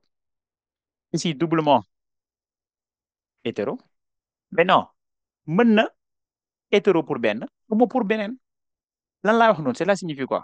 C'est-à-dire quand je prends par exemple la forme du nez, on va se rendre compte que ci chromosome 1 bi dafa homozygote. Donc da nga am ñaari hépaté, moo tax ñu ne fii dafa homozygote. waaye pour couleur de la peau bi, on va se rendre compte que moom génotype am benn bi dafa noir, benn bi xees. Maanaam papam bu dafa ñuul mu jox ko ñuul, am dafa xees mu jox ko xees. Et donc là on dira quoi? Homozygote pour l'un, hétérozygote pour l'autre. waaye lii nii l'exemple que j'ai pris, ça peut également être vice-versa. Maanaam au lieu que cela soit hépaté ici, fii tamit mu nekk pointu, fii nekk ñaari noir. Donc voyez, et donc ñaari yëpp même cas bi la, c'est-à-dire homozygote pour l'un, hétérozygote pour l'autre, hétérozygote pour l'un, homozygote pour l'autre. Lii boo ko amee également les résultats qu'on doit s'attendre au niveau du test cross lenn kese la. Donc là je le mets ici. Donc homo pour l'un, hétéro pour l'autre. L'un des caractères et hétéro pour l'autre. Da ngay am 50% du phénotype dominant toujours nag. C'est bon? 50% d'un phénotype nouveau. D'un phénotype nouveau. Lii nii jeune gens da ngeen ko war a jàpp. Toujours nag. Et après on le verra. Gis nga l'élève qui est bon en génétique, déjà quand vous regardez les résultats, vous pouvez savoir yow ban cas nga am. Est-ce que je suis dans le cadre d'un monohybridisme? Est-ce que je suis dans le cadre d'un dihybridisme? Bu fekkee dans le cadre de monohybridisme, dama nekk dans le cadre d'un MAD, d'un MAC, d'un test cross, d'un gène létal ou bien d'un cadre de multiple, ou bien d'un gène gonosomal. Si je suis également dans le cadre d'un dihybridisme, est-ce que je suis dans le cadre d'un gène séparé ou bien gène lié? Man instant bi, je suis au niveau donc de gènes séparés. Gènes séparés, je vous ai dit qu'en F1, 100%, bien sûr, lorsqu'on croise deux individus de race pure. En F2, da nga am 9 16e des phénotypes dominants, 1 16e des phénotypes récessifs, 6 16e. Pourquoi? Parce que dama boole 3 16e, 3 16e, moo tax ma ne 6 16e des phénotypes recombinés. Maintenant, vous faites que damay def test cross, c'est-à-dire vous avez un individu avec deux caractères et vous ne savez pas ndax dafa pur, ndax dafa hybride. Dans ce cas-là, trois possibilités nga am. Première possibilité, moi, vous faites qu'un individu bi dafa doublement homozygote. Beaucoup de testeur bi, donc ça va donner qu'une descendance constituée de 100% des phénotypes dominants. Si l'individu testé est doublement hétérozygote, comment j'ai les su? Parce que j'ai obtenu le phénotype, donc qui est équiprobable. Maintenant, 25, 25, 25, on y reviendra. Et après, vous allez avoir maintenant, vous faites qu'il faut homo pour l'un, hétéro pour l'autre, 50% du phénotype dominant et 50% du phénotype récessif. Maintenant, là, c'était par rapport aux gènes séparés. Jeunes gens, maintenant, j'ai dit toujours, dans le cas d'un dihybridisme, pas gènes séparés, am nga lu ñu naan gènes liés. Maintenant, quand on prend les gènes liés, on va se rendre compte qu'on a deux possibilités. Soit la liaison, elle est totale, donc liaison G-L, totale. Maintenant, dans ce cas-là, les deux gènes, tellement que dañoo jegante que dafay mel ni benn gène nga am. Et donc, c'est comme si on a un MAD. Et dans le cas d'un MAD, on avait dit que F1, c'était 100% du phénotype dominant. Phénotype dominant. F2, on avait dit 3 quarts, 1 quart. Test cross, on avait rappelé. Donc là, vous regardez juste, donc, lan lañ amoon ci MAD. Maintenant, quand il s'agit maintenant de liaison partielle, on va se rendre compte en réalité que F1 boo ko amee 100%, c'est bon. Vous faites que dañoo am test cross, nga am plus de 80% des phénotypes parentaux et 20% des phénotypes recombinés bul xalaat liaison partielle. C'est bon? Donc ici, F2 d'un test cross. Donc 80%, maanaam nekkul 25-25, nekkul 50-50, nekkul 100%, mu nekk 80% des phénotypes parentaux et 20% de phénotypes recombinés. Dans ce cas-là, on pourrait dire qu'il s'agit d'une liaison partielle. Et après, maintenant, et à travers ça, maintenant, on va étudier comment on va maintenant tracer la carte factorielle. Et là également, on y reviendra par rapport aux exercices. Jeunes gens, est-ce que vous avez compris ce dont j'ai expliqué tantôt? Oui, Abibli? Oui, monsieur. Très bien. Habib, vous avez levé la main, vous avez des questions? D'accord, donc je pense qu'on peut continuer. Et maintenant, jeunes gens, pour étayer mes dires, je vous ai présenté en réalité des exercices pour qu'on puisse voir si vous avez réellement compris les notions dont j'ai parlé ici. Donc, je lis. On nous dit, on se propose d'étudier la transmission des deux couples d'allèles contrôlant deux caractères héréditaires, la longueur des tiges et la forme des gousses. Donc, on est dans le cas d'un monohybridisme ou bien d'un dihybridisme. D'un dihybridisme. Très bien, parce qu'on a bien précisé deux caractères. Donc, deux caractères, vous vous rappelez, il y a une possibilité, gènes séparés, gènes liés. Gènes séparés, on avait étudié F1, F2, F1 100%, F2, ñu ne lan 9, 3, 3, 1, moins 9 16e, 1 16e, 3, 3, 6 16e. Test cross, trois possibilités. 100%, doublement homozygote. Doublement hétérozygote, 25% chacun. Oui, il mu nekk 50% phénotype dominant, 50% nouveau phénotype. Loolu mooy gène séparé. Gène lié, wax nañ ko. Donc maintenant, ñu xool. Ñu premier croisement bi. Le croisement d'une variété V1 à tige longue, gauche droite, et d'une variété V2 à tige courte, gauche incurvée, donne des plantes toutes à tige longue, gauche droite. Donc, déglu leen de. On vous dit, quand on a mis, donc là, je le mets ici. Je descends un peu. C'est bon, vous y êtes? Donc là, je mets, donc quand on a croisé, donc V1, V1, je rappelle qu'il est à tige longue, gauche ñaata, gauche droite. Quand on croise à V2, V2, moom lan la sax, tige courte, très bien. Gauche incurvée. On va se rendre compte que ñoom F1, on a que lan, donne des plantes, tige longue, ak lan, gauche droite. Maintenant, à partir du premier croisement, jeunes gens, ici, qu'est-ce qu'on peut dire? On a 100% ou bien on a... Allez-y, je vous écoute. Oui, Mokhtar Diop. On a ça pour 100%. Très bien, on a 100%. Donc, cela suppose que les deux individus, certainement, ce sont de race pure. Donc, la première loi de Mendel est vérifiée. Maintenant, dans la mesure où boo boolee tige longue, tige courte, lu ngay gis, ce que vous allez voir, c'est une tige longue. Donc, l'allèle long et l'allèle court, qu'est-ce qui domine? moromam. L'allèle long. Très bien. Maintenant, quand on prend maintenant la forme des gousses, on a gousse droite et gousse incurvée. Quand on a croisé les plantes à gousse droite et gousse incurvée, on s'est rendu compte qu'au niveau de la descendance, qu'on a une forme droite. C'est bon. Et donc, l'allée droite et l'allée incurvée, ce qui domine, prochain. Ah, très bien. C'est bon jusque-là.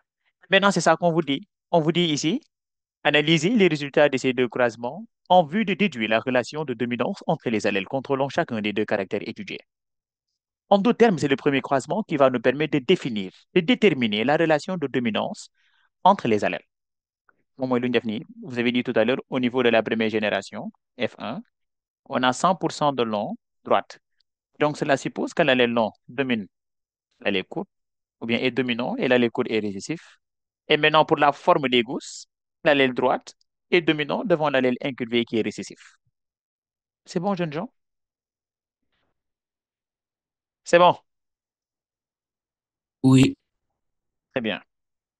Maintenant, mis à part cela, donc là, je vais mettre ça ici. Donc, ici, je mets petit 1, premier. Donc, la descendance du premier croisement,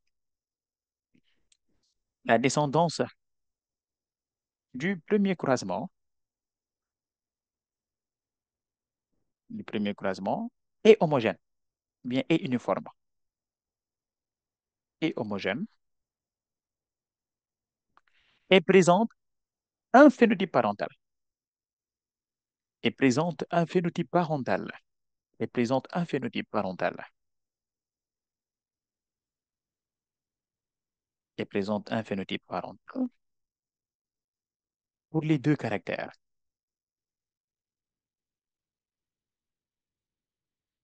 Donc là, j'écris pour qu'après, voilà, vous puissiez avoir comment ça se fait. Donc, je mets ici donc. C'est ça qui m'a permis de dire donc. Il s'agit d'un cas de dominance. Il s'agit d'un cas de dominance.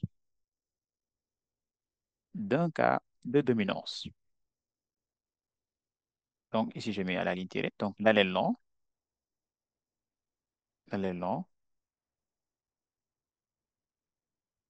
est dominant pour est récessif. Est récessif. C'est bon. Maintenant, ici également, l'allèle droite est dominant et incurvé est récessif. Et donc, dans la mesure où l'allèle long est dominant, après, je pourrais l'écrire en majuscule. C'est bon. Et maintenant, après, comme droite est dominant, je peux l'écrire maintenant en minuscule. Maintenant, là, c'était par rapport au premier croisement. Maintenant, jeunes gens, on va maintenant aller au niveau du deuxième croisement. Le croisement d'une variété V3 à tige longue et gousse incurvée. Donc, je descends ici. Très bien. Donc, V3, tige longue, gousse incurvée. Si je croise V3A et avec une variété V4, tige courte, gousse droite. Donc, tige courte, gousse droite. On nous dit, on se rend compte qu'on a 98 plantes à tige longue ou gousse incurvée, 102 plantes, 101, 99. Et maintenant, jeunes gens, j'aimerais bien vous apprendre comment on définit maintenant, on a que les déterminer proportions. Des fois, il y a des gens qui me posent cette question. Entre 98, 102, 101, 99, quelle est la valeur la plus petite? 98. Très bien. Je prends la valeur la plus petite. Donc ici, donc je l'écris. Donc c'est plante à tige longue, gousse incurvée. Donc plante, tige longue, gousse incurvée. Donc j'ai fait 98, qui est plus petite, que je divise par lui-même. Ça fait combien? 1. Bin 1. Ma démat. Après boobu noonu, ban moo ci topp? C'est 102, non? Je prends plante à tige longue, gousse droite. Maintenant, ma xool, c'est 102, j'écris 102. Et je divise par 98 également. 102 divisé par 98, ñaata la? C'est à peu près environ égal à 1. Vérifiez. Je prends également plante à tige courte, gousse droite. Ça fait combien également? 101 divisé par 98. Même chose également, ça fait 1. Je prends également plante courte, gousse incurvée. Courte, gousse incurvée. Même chose également, ça me donne 99 divisé par 98. Donc, toujours, je prends la petite valeur que je divise par elle-même. Et je prends l'ensemble des chiffres que je divise toujours par la petite valeur. Là également, je trouve 1. Suma pareil, ce que j'ai trouvé, je vais faire la sommation. Madame, je vais faire le total. 1 plus 1, ça fait 2. Plus 1, ça fait 3. Plus 1, ça fait 4. Donc, je vais diviser par 4. Donc là, ça fait un quart. Là également, ça fait un quart. Là également, ça fait un quart. Là également, ça fait un quart. Est-ce que vous avez compris ce que j'ai fait? Non. D'accord. Dembélé, vous, à partir d'où vous vous êtes plus retrouvé? Vous aviez mis les plantes à tiges longues, gauche droite. Je n'ai pas bien compris. Bien. Donc là, j'ai dit deuxième croisement. Moi, je veux définir maintenant, en réalité, ce que j'obtiens par rapport aux proportions. Parce que moi, ce dont j'ai besoin, c'est juste les proportions. Parce que si vous vous rappelez bien, quand j'ai fait le résumé, ce sont les proportions dont je vous ai donné. Pour xam ndax gène séparé la wala gène lié la wala nangam. C'est bon jusque là. Maintenant, quand je regarde, en faisant le croisement, je vais 98 plantes à tige longue, gousse incurvée. Vous me suivez? Et maintenant, Dembélé. Oui. Après, j'ai 102 longue, gousse droite. 101 courte, gousse droite. 99 courte, gousse incurvée.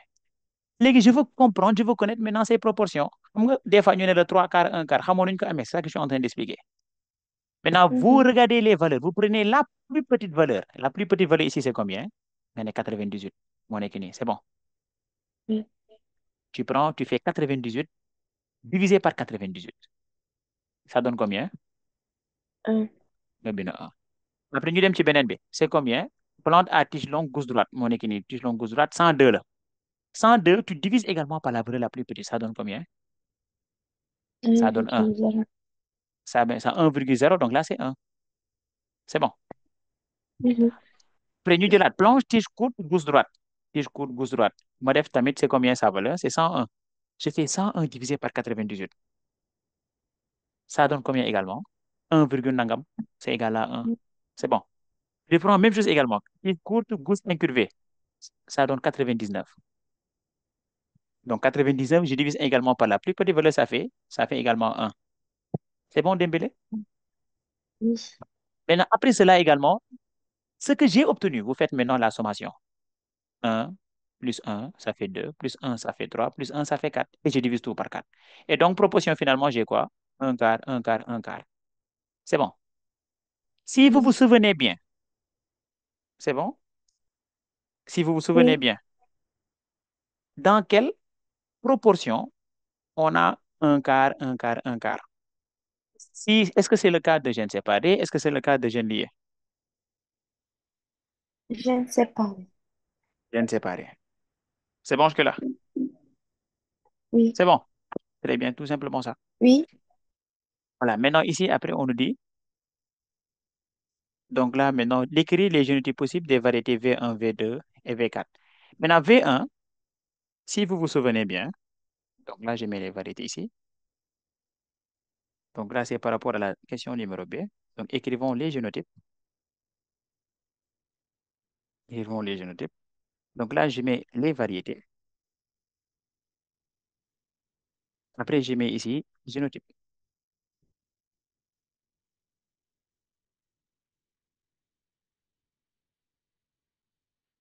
Voilà. Maintenant, si je regarde bien, ici, j'avais la variété V1. C'est bon jusque-là. Maintenant, variété V1, on avait dit quoi?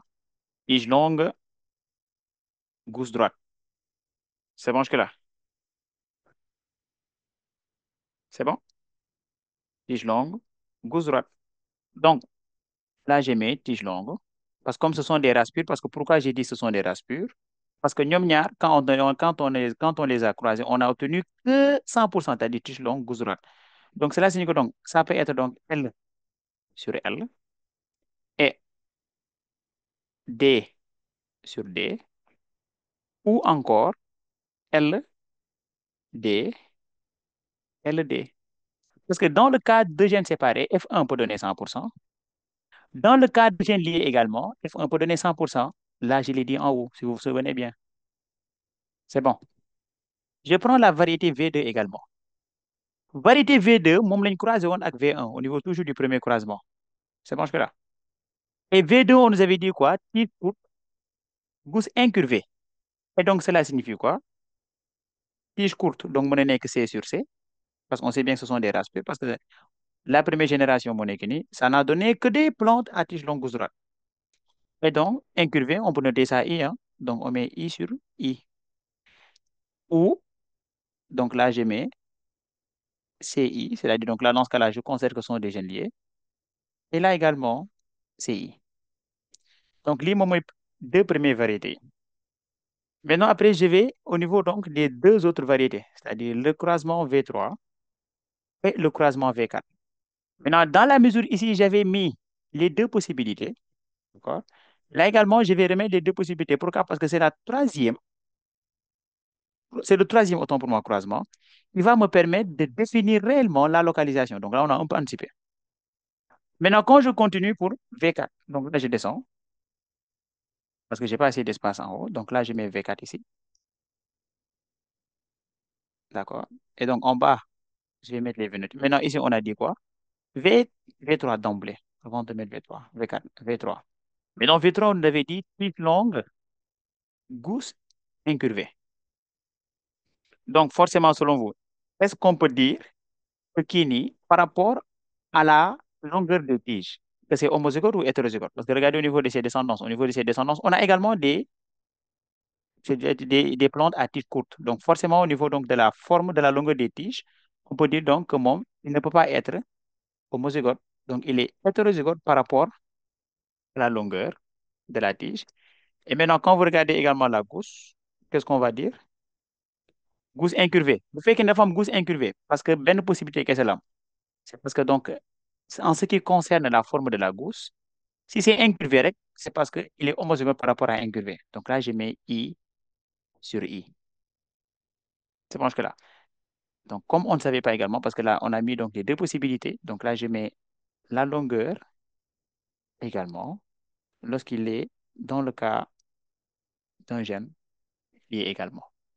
Maintenant, quand on prend V4, on nous dit à tige courte. Donc, si on dit à tige courte, donc cela suppose forcément que les allèles. Donc là, c'est C sur C et à gauche droite. Donc, comme c'est gauche droite, donc cela signifie que donc, ça peut être incurvé, c'est-à-dire il peut également être hétérozygote. Donc là, je mets grand D et je mets I, ou bien je mets U, C, D, et là, C sur I. Donc, voici maintenant les génotypes des différentes variétés. V1, V2, V3 et V4. C'est bon. C'est bon, des questions d'emblée avant qu'on ne passe.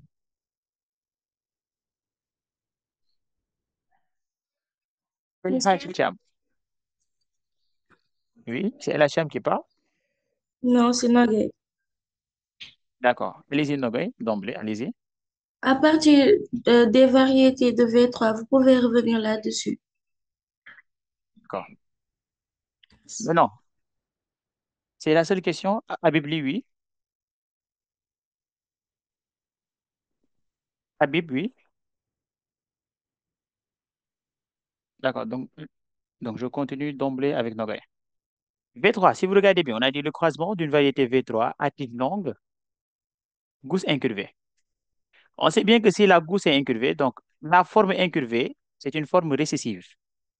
Comme c'est une forme récessive, donc pour que la gousse soit incurvée indéniablement, donc le gène qui porte cela, donc c'est un gène qui est homozygote. Voilà, donc forcément c'est I sur I. Raison pour laquelle ici on a mis V3 I sur I. Pourquoi? Parce que cette variété a une forme incurvée. Et pour que vous puissiez avoir la forme incurvée, il va falloir que vous soyez homozygote par rapport à la forme de la gousse. Quand on prend maintenant la longueur, c'est-à-dire la longueur de la tige, on va se rendre compte que V3, c'est à tige longue. C'est bon, là. Maintenant, comme c'est à tige longue, quand on a regardé au niveau de sa descendance, quand on l'a croisé avec V4, on a des tiges longues, on a des tiges courtes. Donc, qui forcément maintenait que homozygote. On a donc L sur C. Donc, longueur, donc sur C, donc c'était un individu hétérozygote pour la longueur de la tige, homozygote pour la forme de la gousse. Là, c'est par rapport à V3. Quand je viens maintenant par rapport à V4, on m'a dit maintenant tige cette fois-ci, c'est la tige qui est courte. On sait bien maintenant pour que la tige soit courte, il va falloir en réalité que par rapport à la longueur, qu'il y ait deux allèles courts, donc de homozygote par rapport à la longueur de la tige. Donc ici, raison pour laquelle ici j'ai mis C sur C. Cependant, également, quand je prends maintenant donc la forme de la gousse, ici vous avez une gousse qui est droite. Et nous avions dit que droite, momo dominé on incurvé. Quand on regarde maintenant la descendance, on va se rendre compte qu'on a aussi bien des gousses droites, monekini, et des gousses également incurvées. Donc cela signifie que donc, l'ini, en réalité, c'est homozygote pour la longueur et hétérozygote pour, en réalité, donc la forme. Donc raison pour laquelle, comme c'est homozygote pour la longueur, moi, j'ai C sur C, et comme c'est hétérozygote pour la forme, là, j'ai mis D sur I, droite sur incurvé. Dembélé, est-ce que c'est bon? Mais moi, je me suis perdu depuis V1. C'est perdu depuis V1. Oui. D'accord. Maintenant, à part Habib, est-ce qu'il y a des gens également qui se sont perdus depuis V1? Oui, moi aussi. Bien sûr, moi aussi, moi aussi. D'accord. Qui est Mokhtar également? Oui, oui, oui. Qu'est-ce qu'il y a? C'est la fatigue qui monte ou quoi? D'accord. Maintenant, à part ça également, donc là, je vais revenir par rapport à V1. C'est bon. Maintenant, vous suivez. Jeunes gens, on nous a dit on était le premier croisement. On a croisé donc une variété V1 à tige longue, gousse droite, et une variété V2 à tige courte, gousse incurvée. Ça n'a donné que des plantes à tige longue, gousse droite. Maintenant, je vais remonter en haut pour vous expliquer.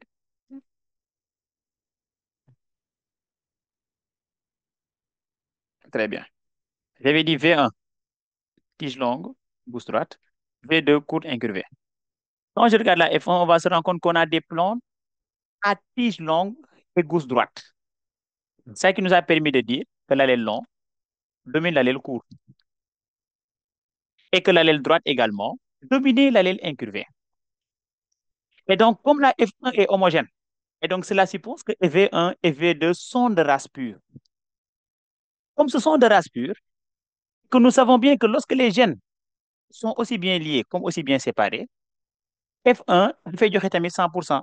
C'est pour ça qu'on a écrit les deux possibilités. Moo tax ñu ne V1, comme là on a dit donc c'est de race pure, et longue moom moo feeñ ci moom, donc l'allèle donc day nekk L sur L, parce que c'est homozygote par rapport à la longueur de la tige. Comme droite moom moo feeñ ci moom, donc là on a mis également, on a mis également autant pour moi, donc D sur D. C'est bon jusque-là. Donc raison pour laquelle on a dit donc là c'est tige longue et que c'est de race pure, moo tax ñu ne L sur L. Là c'est droite, c'est de race pure, moo tax ñu ne grand D sur D. Donc là c'est dans le cas où les gènes sont séparés. Maintenant, si les gènes ne sont pas séparés, donc cela suppose qu'ils sont au niveau du même chromosome. Donc, moi, je vais L sur D également. Ou bien L également sur D, c'est la même chose. Par rapport à V1, est-ce que vous avez compris avant que je ne passe? Oui, oui. D'accord. Li, est-ce que vous avez compris? Oui. Très bien. Maintenant, on passe maintenant à V2. V2 également, on a dit que est un caractère. Maintenant, attendez un instant. Ndeye Kodou Diagne. Monsieur, bonsoir. Est-ce que donc cela veut dire que V3 est un caractère récessif et que s'il y avait un caractère droit, présent V3 serait long et droit? Très bien. Maintenant, d'emblée, je réponds donc à V2, après je reviendrai par rapport à V3. D'accord. Maintenant, quand on regarde bien, on se rend compte que V2 d'emblée, comme on a dit que les deux parents sont de race pure, et que donc, quand on prend la longueur chez V2, c'est l'allèle court, et mis en évidence, c'est le caractère court. Donc, forcément, donc c'est CC. En d'autres termes, donc c'est les deux allèles, donc c'est homozygote par rapport à la tige. Donc là, c'est l'allèle court qui survient. Comme également, c'est de race pure, que incurvé mon fait, donc également, mon fait ñu bind II. Et je les ai écrits en minuscule. Pourquoi? Parce que nous avons fait au niveau de F1. Donc, ce sont des caractères récessifs.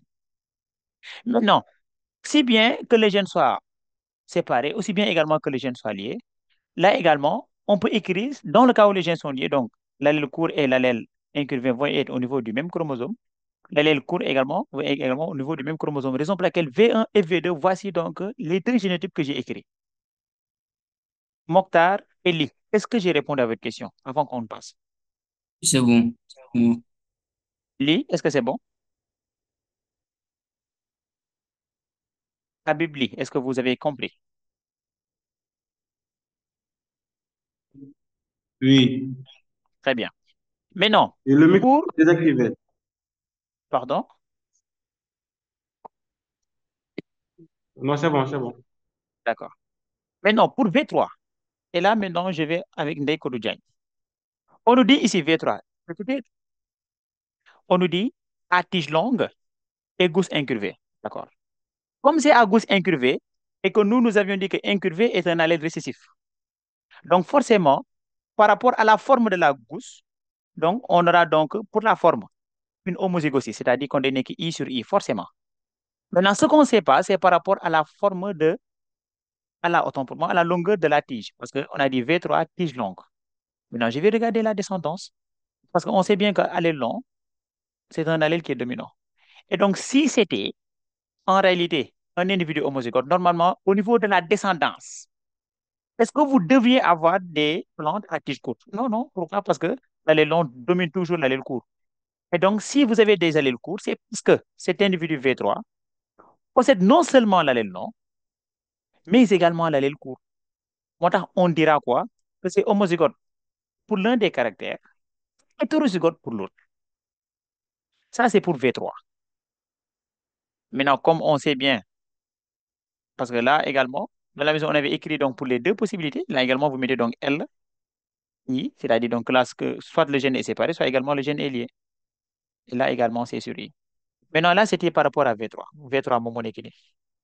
Maintenant, quand on prend maintenant V4, maintenant, Kodou Diagne, on va se rendre compte que ça change. Parce que regardez, on nous dit à tige courte et gousse droite. Quand on dit tige courte, on sait bien que l'allèle court est un allèle récessif. Donc, forcément, ça fait un excès sur C. Pourquoi? Parce que si vous avez donc la forme courte, c'est parce que indéniablement, vous avez donc les deux allèles, c'est-à-dire donc l'individu est homozygote. Pourquoi? Parce que l'allèle court ne s'exprime que si et seulement si vous êtes dans le cas d'une homozygosie. Maintenant, ici également, on nous dit gousse droite. On sait bien que la gousse droite est un allèle qui est dominant. Donc, si au niveau de la descendance également, vous avez des gousses incurvées, c'est parce que cet individu, il n'est pas homozygote. Donc, raison pour laquelle on a mis D droite sur incurvé. Pourquoi? Parce que donc c'est hétérozygote par rapport à la forme de la gousse. Donc là, c'est ça qu'on a écrit maintenant par rapport à V4. Ndeye Kodou Diagne, si vous m'entendez, dites-moi si vous avez compris ou pas. Oui, j'ai compris, merci. D'accord, très bien. Maintenant, donc là, c'était par rapport au génotype des différentes variétés. Maintenant, à part les génotypes, donc là, on avait écrit les génotypes possibles, donc là, c'est A et B. Maintenant, troisième croisement.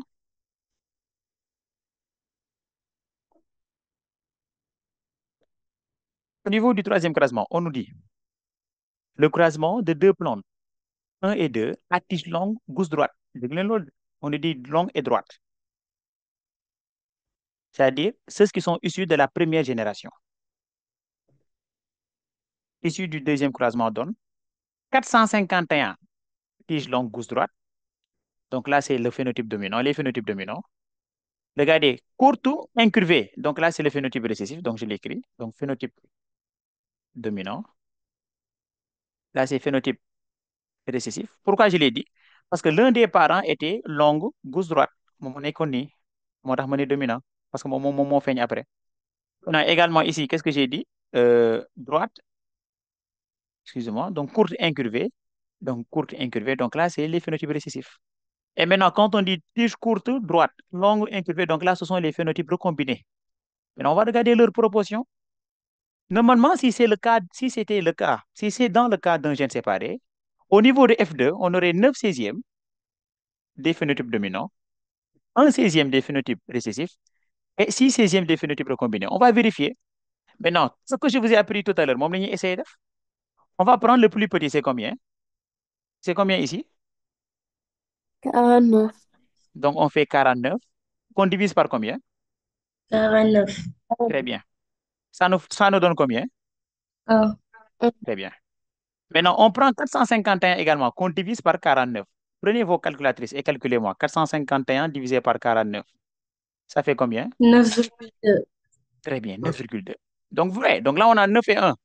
Maintenant, on va regarder ici si on va obtenir 3. Vous faites 152 jeunes gens que vous divisez par 49. Vous obtenez combien? 3,1. Donc, voyez, donc ça fait 3. On fait également 148 qu'on divise également par 49. Ça donne combien? 3. Voyez. Et maintenant, quand on fait 9 plus 3, ça fait 12. 12 plus 3, ça fait 15. 15 plus 1, ça fait combien? 16. 16, très bien. Donc, vous voyez, donc on a 9 16e, 3 16e, 3 16e et 1 16e. Ces résultats-là, ça ne vous rappelle pas un F2 lorsque vous êtes dans le cas d'un dihybridisme avec des gènes séparés, oui ou non? Oui. Et Oui. donc, cela permet de pouvoir éliminer quel génotype? Mon génotype BINI. Donc, ça nous permet de dire maintenant que, donc, dans ce cas-là, les gènes ne sont pas liés, mais les gènes plutôt sont, les gènes sont Séparés. séparés, sont tout simplement séparés. Donc, vous voyez, et c'est ça que je cherche à faire comprendre, c'est-à-dire à travers directement les résultats, vous devez être en mesure de comprendre, de savoir quel est le type d'hybridisme que vous êtes, que vous faites face. Et donc, ici, on nous demande de préciser la localisation des deux couples d'allèles. Nous dirons tout simplement que ce premier couple d'allèles donc, se trouve au niveau donc, de deux gènes, mais ces deux gènes sont quoi? Sont séparés. Donc, on dira que donc, les deux couples d'allèles, les deux couples d'allèles sont indépendants ou bien sont séparés, c'est la même chose. Donc, je descends un peu. Sont indépendants, entre parenthèses, séparés. Et on nous demande maintenant d'écrire les génotypes des plantes PL1 et 2. Donc, écrivons les génotypes. Écrivons les génotypes. Et maintenant, si on doit écrire maintenant les génotypes de ces plantes PL1 et PL2. Dégloul, on nous dit PL1. Qu'est-ce qu'on a dit? Gousse longue, gousse droite. Donc, finalement, donc PL1 égale PL2. Pourquoi? Parce qu'on a croisé deux individus issus de F1. Et donc, gousse longue, on est connu. Sur courte. Pourquoi? Parce que 9 16e, 9 16e. Quand on a ces résultats-là, c'est parce qu'on a croisé des hybrides. Là également, droite sur incurvé. Et voici en réalité le génotype des deux plantes, PL1 et PL2. C'est bon, jeunes gens? Vous avez compris? Oui, Mokhtar? Monsieur, vous pouvez revenir sur cette question-là. Je n'ai pas trop compris. Très bien. Maintenant, quand vous regardez bien, le troisième croisement, on nous a présenté, on a dit quoi? On a croisé en réalité des individus issus de ça. Donc, je les mets. Des individus issus de ça. Maintenant, ces individus, on s'est rendu compte que c'est à tige longue et des gousses qui sont droites. C'est bon jusque-là? Oui. Maintenant, quand on a croisé ces individus, qui sont maintenant des hybrides, pourquoi? Parce qu'ils sont issus en réalité donc du croisement de deux races pures, on s'est rendu compte qu'on a obtenu ce résultat-là. Ce résultat, nous, on a calculé les proportions. Quand on a calculé les proportions, on s'est rendu compte que c'est dans les proportions 9 16e, 3 16e, 3 16e, 1 16e. Ce résultat nous rappelle les résultats obtenus dans le cas d'un dihybridisme à gène autosomal. C'est bon jusque-là? Donc, Oui, cela oui. suppose que les gènes sont séparés. Comme les gènes sont séparés, et nous, tantôt, quand nous avions écrit les deux variétés, nous avions mis les gènes peuvent être séparés, les gènes peuvent être liés. Et maintenant, l'information supplémentaire nous dit maintenant que les gènes maintenant sont séparés. Parce que 9331, tu ne peux le voir que dans le cas où les gènes sont séparés. Et on nous demande maintenant d'écrire le vrai génotype. Raison pour laquelle j'ai mis maintenant ce génotype-là. Portable. D'accord. C'est bon, merci. C'est bon, très bien. Merci beaucoup. Voilà. Maintenant, ce qu'on va faire. Donc là, déjà, il est 18h04.